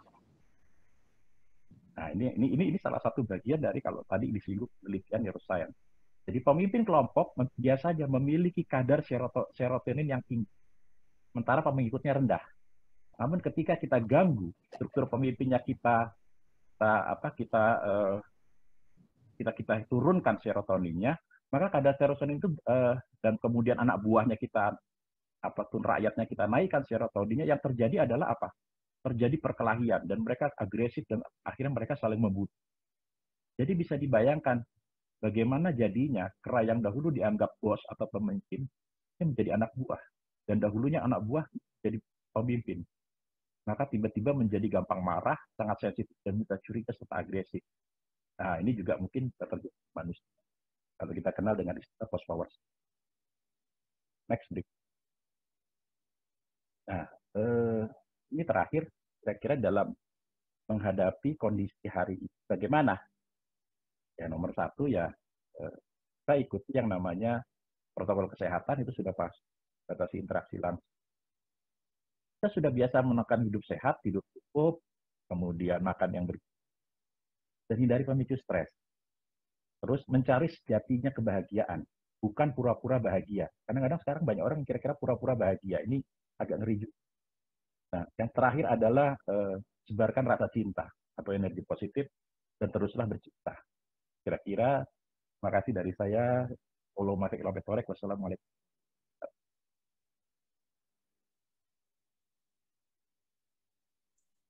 Waalaikumsalam. John?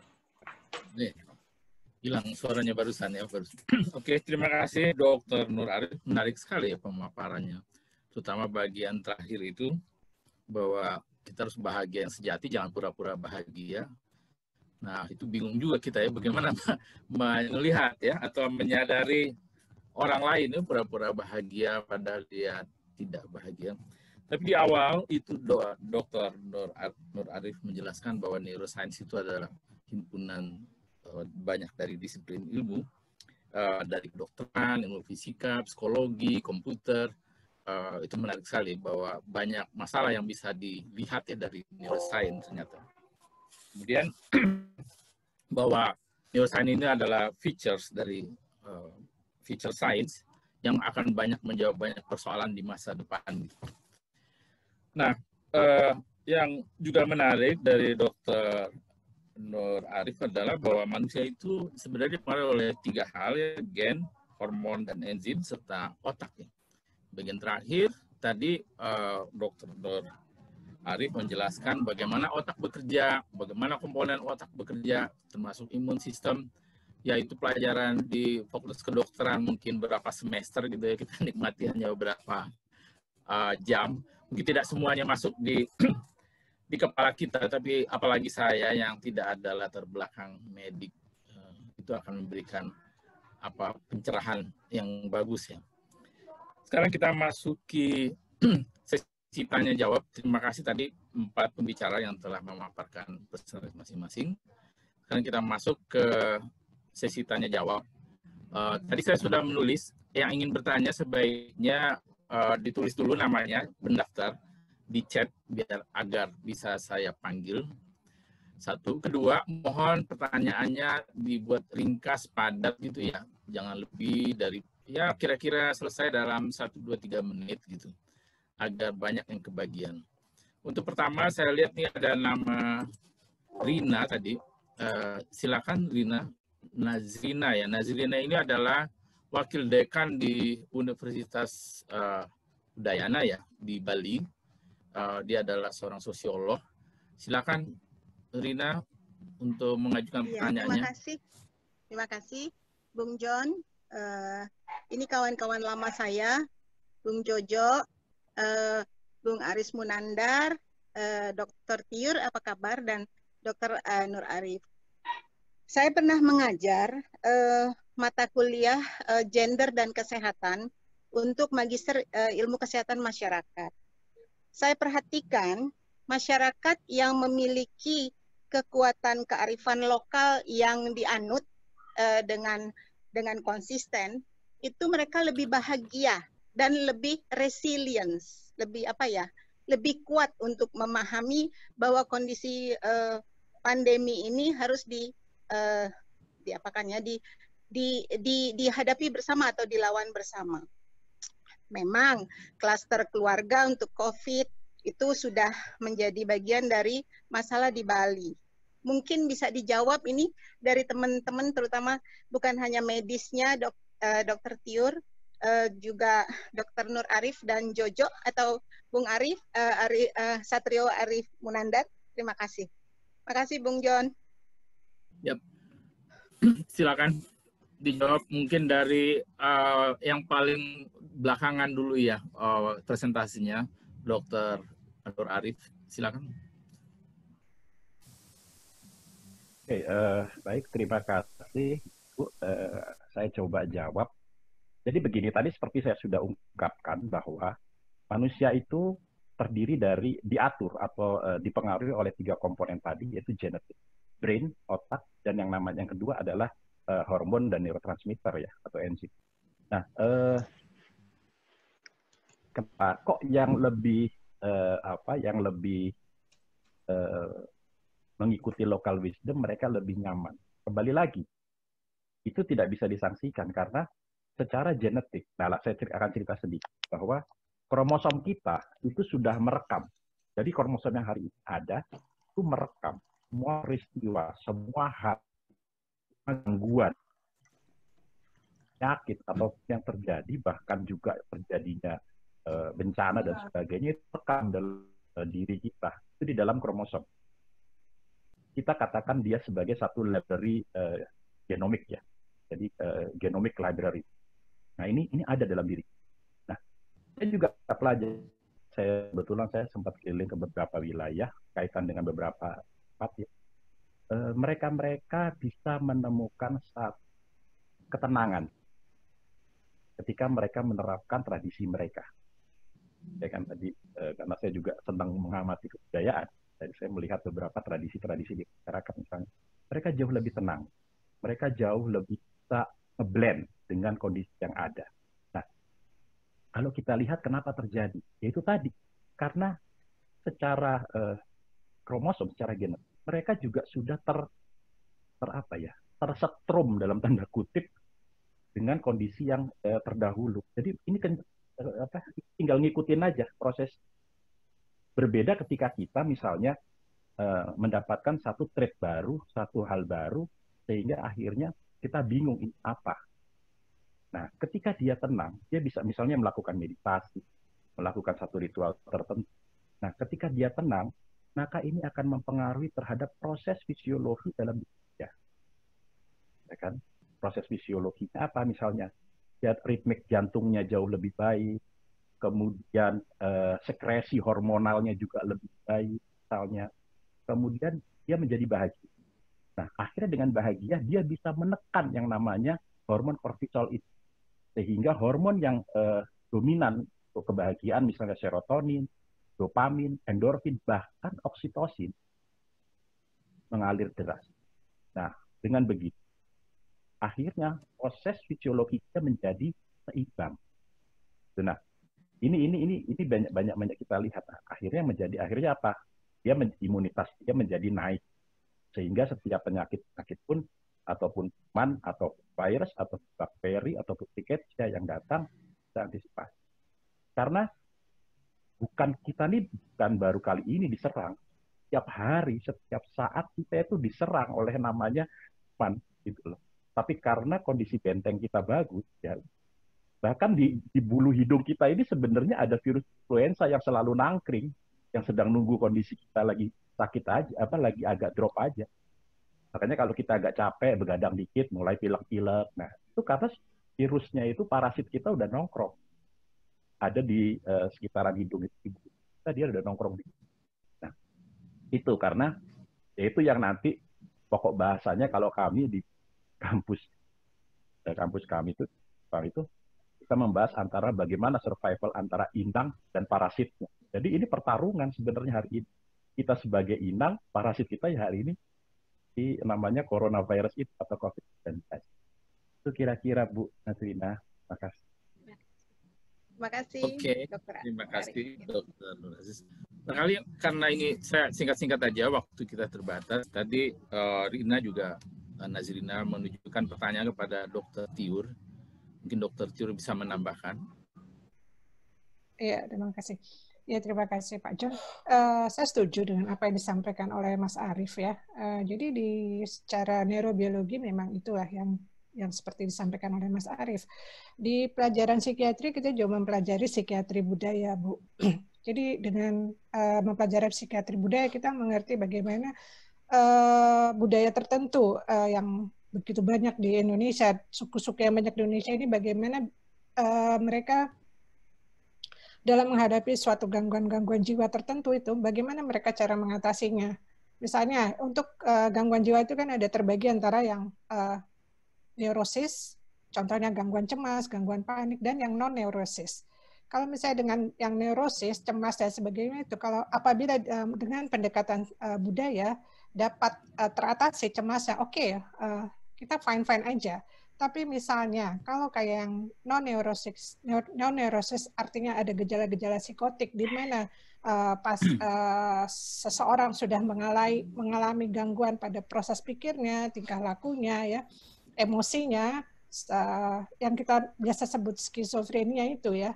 Tapi masih banyak budaya-budaya yang mempercayai bahwa skizofrenia itu adalah sebagai suatu bentuk dari guna-guna misalnya, atau penyakit yang disantet.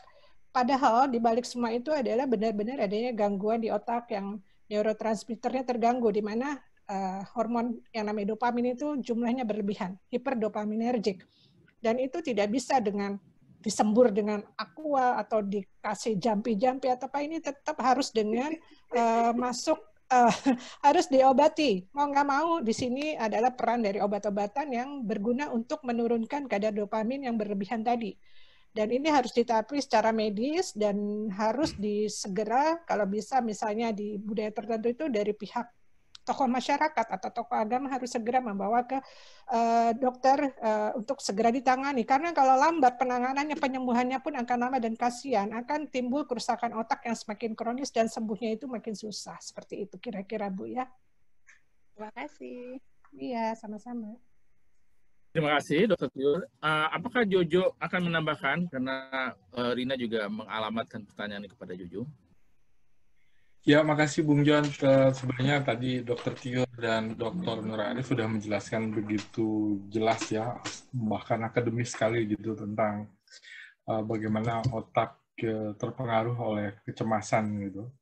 Bagaimana dia rusak itu udah sangat akademis dijelaskan. Tapi karena saya memang spesialisasinya adalah mempromosikan apa yang sudah ditemukan oleh para ahli neuroscience dari riset-riset mereka gitu ya.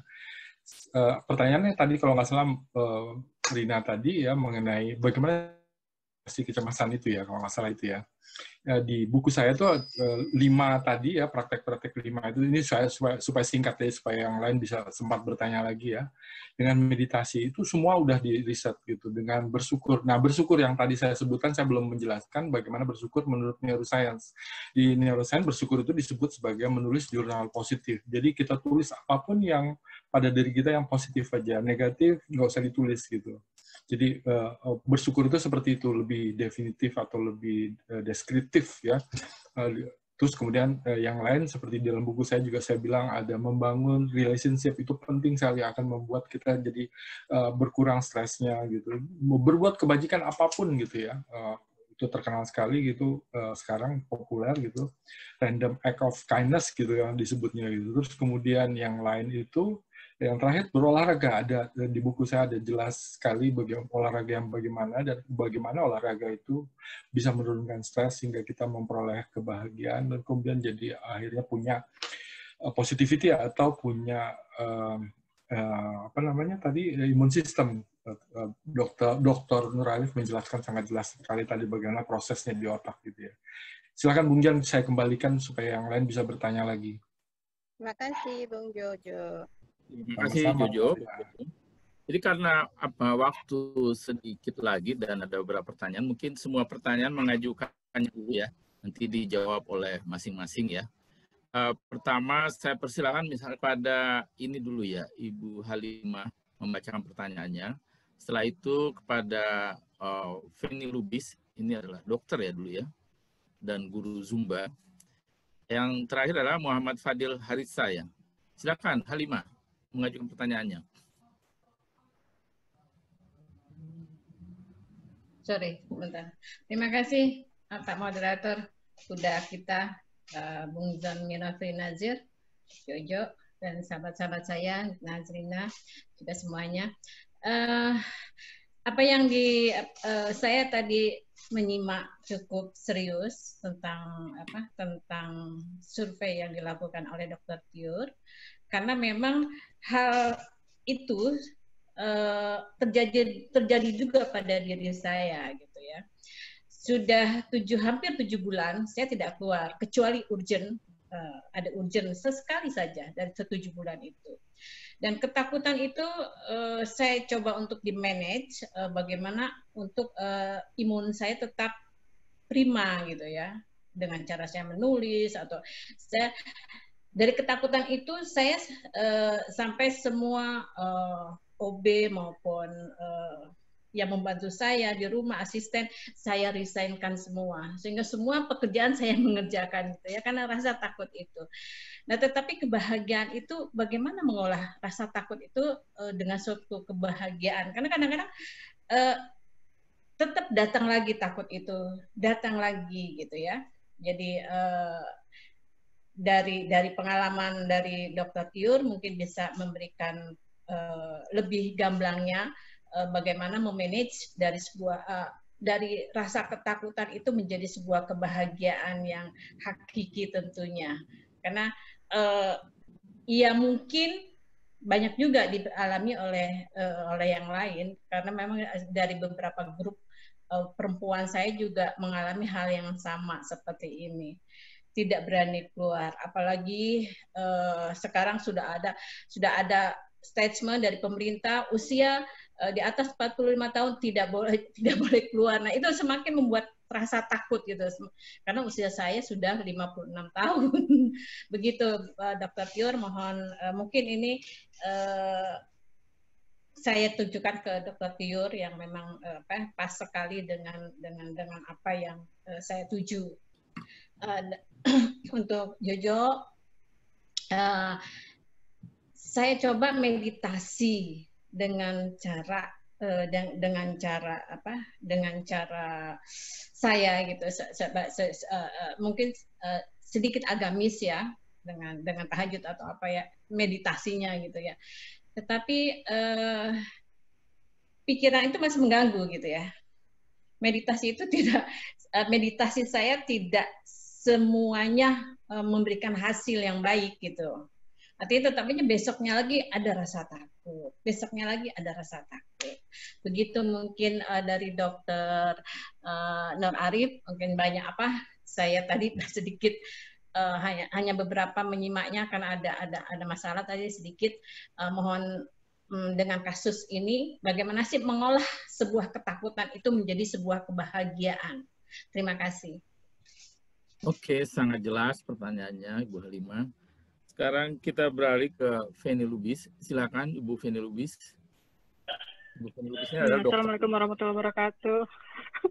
Halo Pak Jojo. Ini dokter juga ya. Pak John. Dokter juga ini. Terima kasih ya Pak Jojo untuk kesempatannya dan seminar hari ini. Saya juga sebelumnya mengucapkan selamat atas bukunya Pak Jojo dan Ibu Desni. Terima kasih juga untuk share ilmunya kepada Bapak Aris Munandar, Dr. Tiur, dan Dr. Nur Arif untuk segala ilmunya yang telah diberikan kepada kita semua. Untuk mempersingkat waktu, mungkin saya mau nanya ini aja, Dok. Terserah boleh Dr. Tiur atau Dr. Nur Arif yang bisa bantu jawab gitu ya.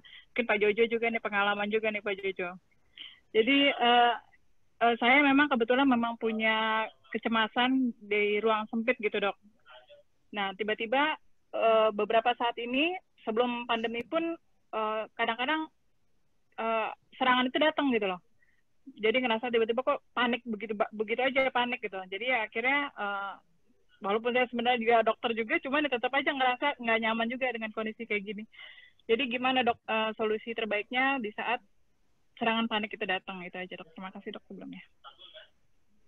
Terima kasih Ibu Feni Lubis. Sekarang kita beralih ke Muhammad Fadil Harisa Indramayu ya. Silakan.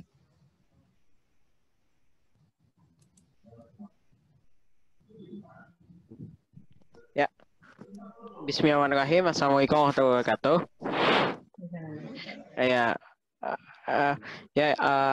Yang terhormat juga kepada Dr. Jojo, Dr. Tio, Dr. Arif, dan juga tadi Dr. siapa tuh yang tadi Dr. itu yang siapa? Yang dari itu UKI ya? Dokter siapa namanya? Mohon maaf. Dr. Tiur. Oh iya, Dr. Tio, oke. Oh ya, saya Muhammad Fadil Harisa dari Indramayu ya.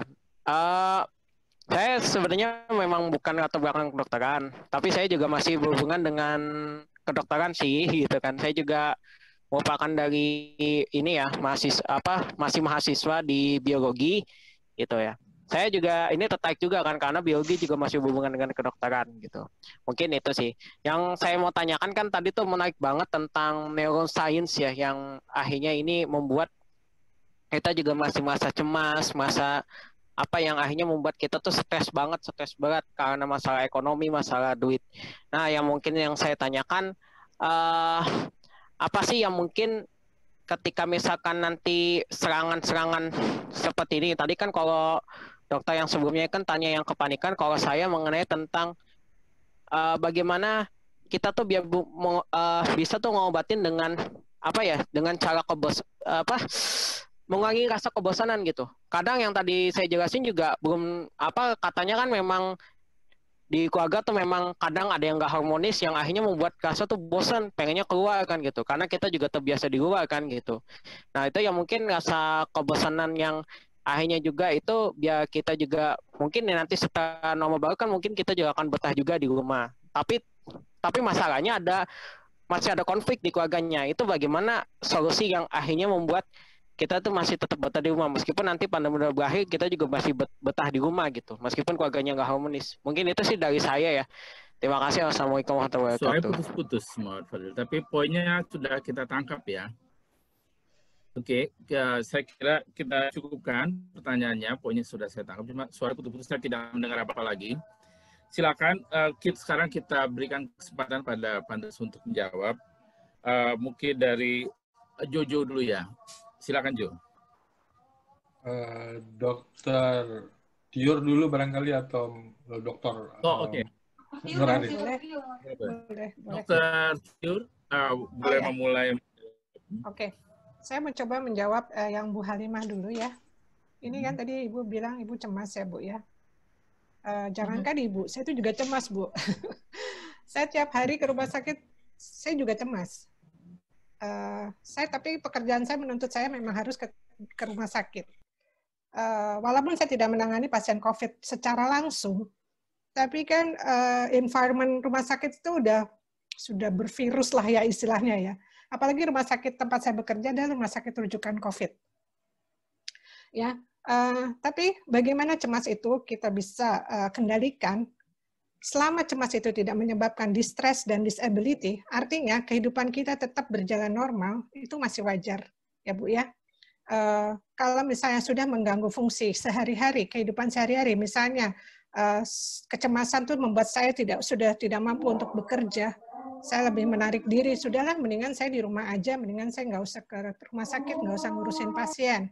Atau fungsi saya sebagai ibu rumah tangga, tidak mampu saya laksanakan. Misalnya anak-anak saya terlantar, tidak makan, tidak terurus, suami saya juga tidak terurus, itu artinya saya sudah mengalami disfungsi. Dan itulah sudah jatuh ke arah gangguan. Jadi sudah masuk ke dalam gangguan cemas ya, Bu ya. Tapi selama kita break dulu apa gimana ya? Ada azan? Saya masih bisa mendengar dengan jelas, Dr. Tiur. Bentar ya, azan berhenti dulu Oh, ya, ya. Mas Jojo. Ya, baik. Ya. Kita break sampai azan selesai ya. Mungkin pas break ini saya lanjutkan tadi Dr. Tiur, saya break dulu ya, sorry.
Di tempat saya, azan sudah selesai. Apakah di tempat Ibu Tiur atau Pak Arif sudah selesai juga? Ya, sudah Kalau selesai. sudah, kita lanjutkan. Oke. Silakan Oke. Ibu Tiur.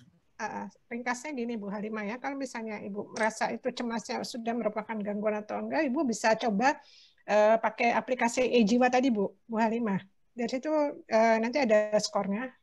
Jadi ntar, oh nih saya udah masuk cemas nih, saya udah masuk depresi, dan situ kita juga bisa membuat screening buat menilai diri kita sendiri seperti itu. Tapi kalau misalnya cemasnya masih dalam batas wajar, itu nggak apa-apa, nggak masalah, itu wajar. Wajar di era COVID. Justru kalau orang tidak cemas di era COVID-19 ini, saya malah curiga gitu ya. Karena pasien-pasien saya yang saya tanyakan, yang konsultasi datang ke poliklinik di rumah sakit saya bekerja, saya tanya, Bapak Ibu bagaimana pendapat Bapak Ibu tentang COVID-19? Ada rasa cemas? Enggak, saya enggak cemas gitu loh. Ada rasa takut? Enggak, saya enggak takut gitu. Karena mereka masih menganggap bahwa COVID-19 itu tidak ada. Ya. Justru mereka bilang, justru saya takut, saya cemas, saya kumat dok gitu loh. Kalau saya nggak ngambil obat sekarang, saya justru takutnya penyakit saya kambuh gitu. Karena rata-rata pasien saya adalah pasien skizofrenia. Ibu Tiur suaranya 80%. hilang. Ya halo. Ya halo. Kedengeran? Saya mendengar. Saya mendengar. Bisa dengar. Oke. Berarti Bu John aja nggak mendengar. Jadi kecemasan itu masih dalam batas, selama dalam batas wajar dan tidak menyebabkan gangguan fungsi sehari-hari, itu nggak apa-apa Bu ya. Kemudian untuk Dr. Feni mungkin itu mengalami klaustrofobia ya, merasa fobia di tempat sempit ya. Lalu panik, dan panik ini serangan panik atau udah mulai gangguan panik. Karena gangguan serangan panik itu biasanya munculnya mendadak tanpa adanya stresor apapun ya. Jadi tiba-tiba dia muncul aja. Dan itu tiba-tiba muncul dokter. Tiba-tiba muncul dan dia pasien mengalami serangan panik itu selama 10 menit itu mengalami siksaan yang luar biasa. Siksaan secara fisik, merasa jantung berdebar-debar, lalu serap seperti leher merasa tercekik, ya, tidak susah nafas, segala macam, keringat dingin, pokoknya respons tubuh itu berlebihan ya, keringat dingin, berdebar-debar, susah nafas, tercekik dan merasa kayaknya udah mau mati atau merasa aduh jangan-jangan saya gila seperti itu ya. Dan biasanya kalau terapi yang diberikan kepada gangguan panik itu bisa terapi dengan obat-obatan dan bisa dengan terapi perilaku seperti itu. Dan kalau memang sudah mengganggu sekali, mungkin ada baiknya konsultasi ke saya boleh ya. Nanti bisa ketemu sama saya, kita bisa ngobrol-ngobrol, bisa konsultasi. Kalau memang, nah, kalau Rapi serangan perilaku paniknya seperti itu, apa, Dok? Sorry, Dok. nanti kita itu ada sesinya khusus dan itu tidak bisa 1-2 kali ketemu dan itu membutuhkan kayak semacam satu periode itu beberapa kali pertemuan. Dan kalau misalnya itu serangan panik itu apalagi muncul 4 kali dalam seminggu, itu udah harus merupakan warning buat kita bahwa itu memang harus mendapatkan terapi yang tepat seperti itu. Mungkin yang lainnya bisa dibantu jawab pertanyaan-pertanyaan lain dijawab oleh Mas Arief dan Mas Jojo mungkin ya. Terima kasih. Ya, terima kasih Dr. Tiur. Silakan Dr. Arief. Oke, terima kasih. Saya masuk ke pertanyaan ini. Bagaimana kita mengolah terhadap apa namanya tadi ketakutan kaitan dengan kebahagiaan ya. Sederhana sih kalau kita mau jadi gini, panik kemudian dan kalau tadi dikatakan sebagai cemas, nah, memang tidak ada orang yang tidak mengalami kecemasan. Rata-rata kita pun mengalami, bahkan kondisi COVID pun saya Februari 23 Februari itu saya melihat pergerakan, kebetulan saya juga dulu di tim flu burung ya, H5N1. Saya melihat COVID ini agak mulai ngeri waktu itu karena sangat cepat sekali mereka yang terjadi. Nah, yang harus kita lihat di sini bagaimana kita mengelola kebahagiaannya itu. Nomor 1 yaitu tadi, hindari penyebab stresornya kita hindari. Nomor 1 itu. Jadi ada hal yang kalau kita menghadapi kecemasan, stresornya dihindari. Terus kedua adalah kita ingat loh, waktu masa kecil kita pernah melakukan kebahagiaan, apa sih yang membuat kita happy? Itu misalnya. Nah, kita balik kepada pendekatan di awal itu. Di saat kita masih. Nah, terakhir adalah ya berusaha kita menjaga hubungan yang baik dengan semua orang. Seperti itu, pola kebahagiaan. Yang terakhir ya kalau sebagai orang beragama ya kita berdoa, benar-benarnya berdoa, ya kita lebih ke arah yang lebih kegiatan menenangkan. Untuk Dr. Penny, kalau kami, saya kebetulan pernah ada kegiatan bersama dengan beberapa tim psikologi di Jepang atau psikiatri di Jepang. Biasanya kalau kaitan dengan klaustrofobia itu ada 3 sih kegiatannya biasanya. Walaupun saya tidak tahu tekniknya, mungkin nanti dokter dari spesialis ya, psikiatrik yang lebih paham. Umumnya mereka adalah exposure therapy, kemudian pendekatan secara kognitif sama relaksasi. Itu sih prosedur yang secara umum dilakukan. Kalau kami di Hospital University ya, seperti dan mekanismenya bagaimana ya, yang lebih tahu adalah dari teman-teman di psikiatri. Itu kira-kira. Ya, terima kasih dok. Mungkin Dokter Ali bisa menjawab juga pertanyaan dari Muhammad Fadil itu, yang merasa kebosanan itu bagaimana caranya menghilangkan rasa bosan kata di keluarganya.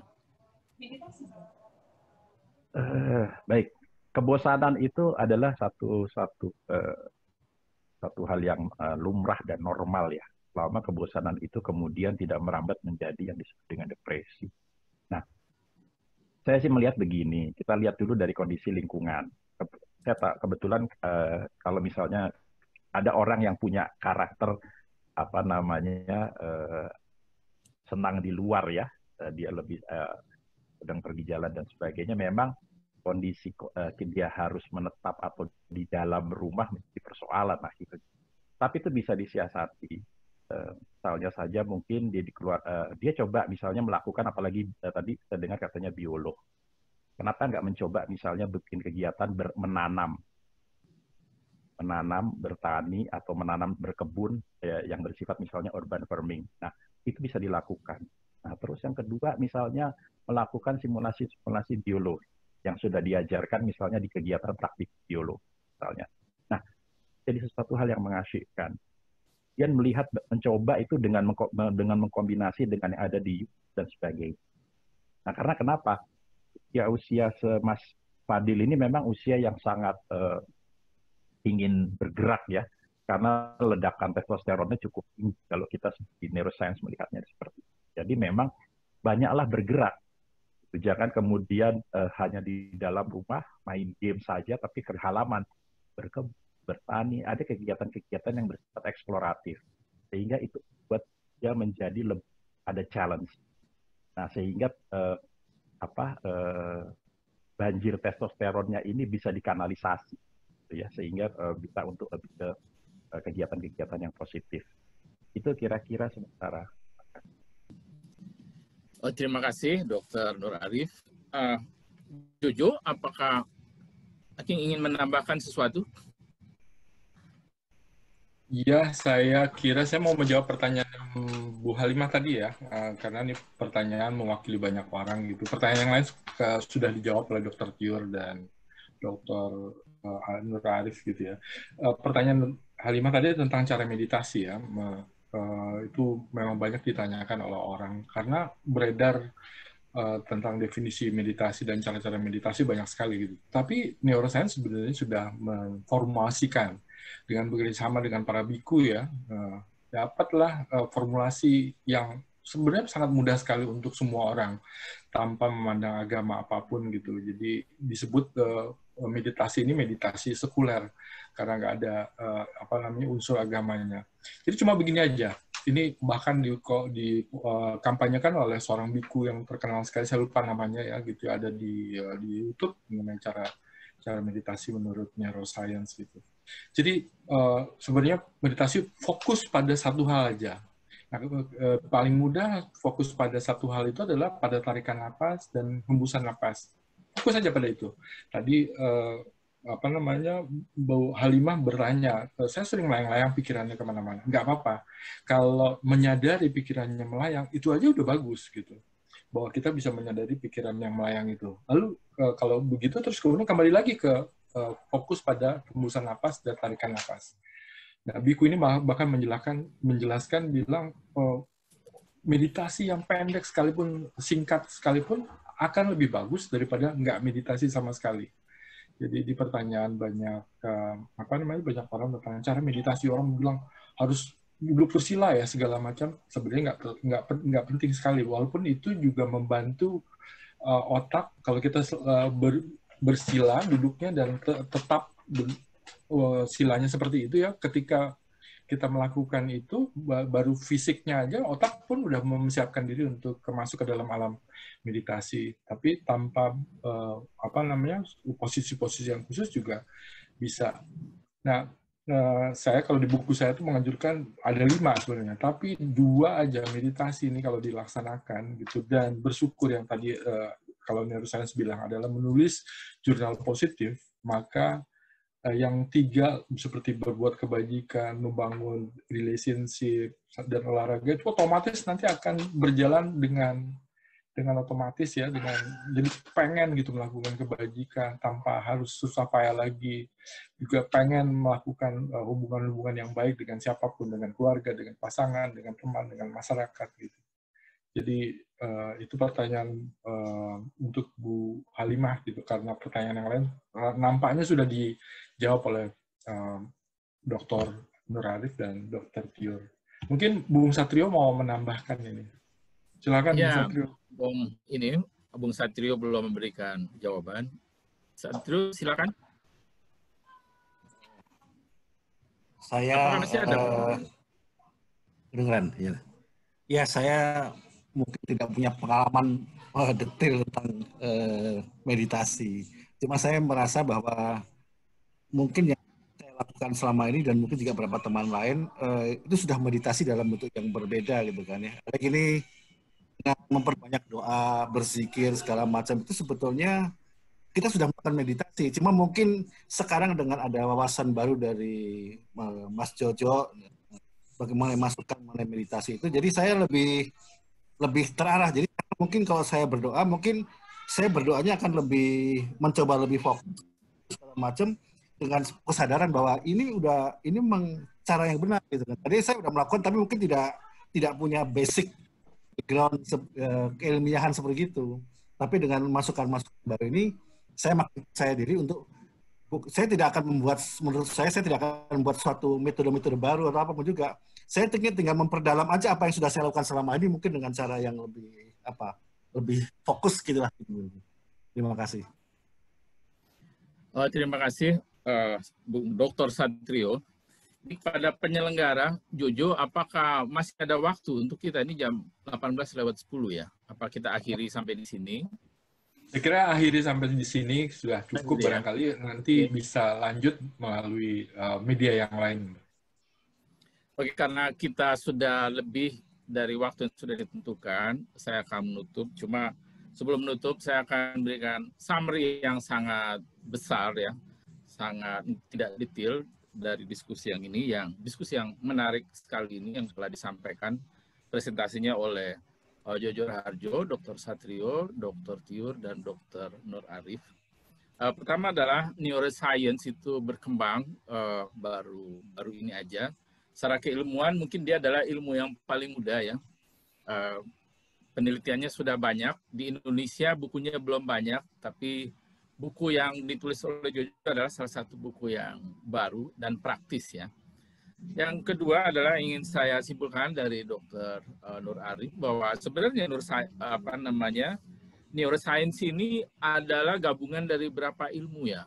Dia adalah tools atau tapi Dr. Nur Arif tidak menyebut tools. Dia kumpulan dari beberapa ilmu pengetahuan dari kedokteran, psikologi, fisika, komputer, kemudian matematika dan lain-lain. Sehingga ini menjadi suatu alat baru untuk melihat sebuah fenomena barangkali dari pribadi-pribadi atau masyarakat gitu. Untuk kedepannya ini akan sangat bermanfaat gitu.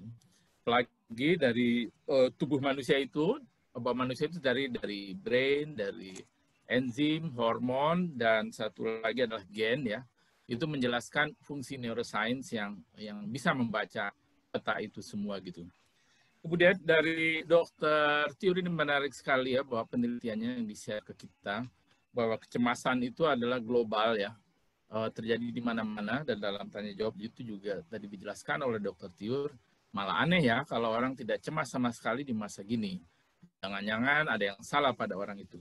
Dan Dr. Tiur juga telah memberikan penjelasan bagaimana mengatasi kecemasan, termasuk sebuah aplikasi tadi di internet. Saya lupa namanya, tapi mohon nanti di chat lagi di chat supaya bisa diingat oleh yang lain-lain gitu. Oke, saya ucapkan terima kasih kepada Jojo Raharjo, kemudian Dr. Satrio, kemudian Dr. Tiur, dan Dr. Nur Arif atas presentasinya yang sangat menarik hari ini. Bagi saya ini adalah suatu yang baru juga. Dan terima kasih juga kepada semua peserta, ada 34 peserta yang tinggal. Terima kasih kepada yang telah bertanya, kepada Halimah, kepada Feni Lubis, kemudian Muhammad Fadil, dan Nazrina ya. Kita ketemu di lain kesempatan. Sampai jumpa. Assalamualaikum warahmatullahi wabarakatuh. Terima kasih, selamat sore semuanya.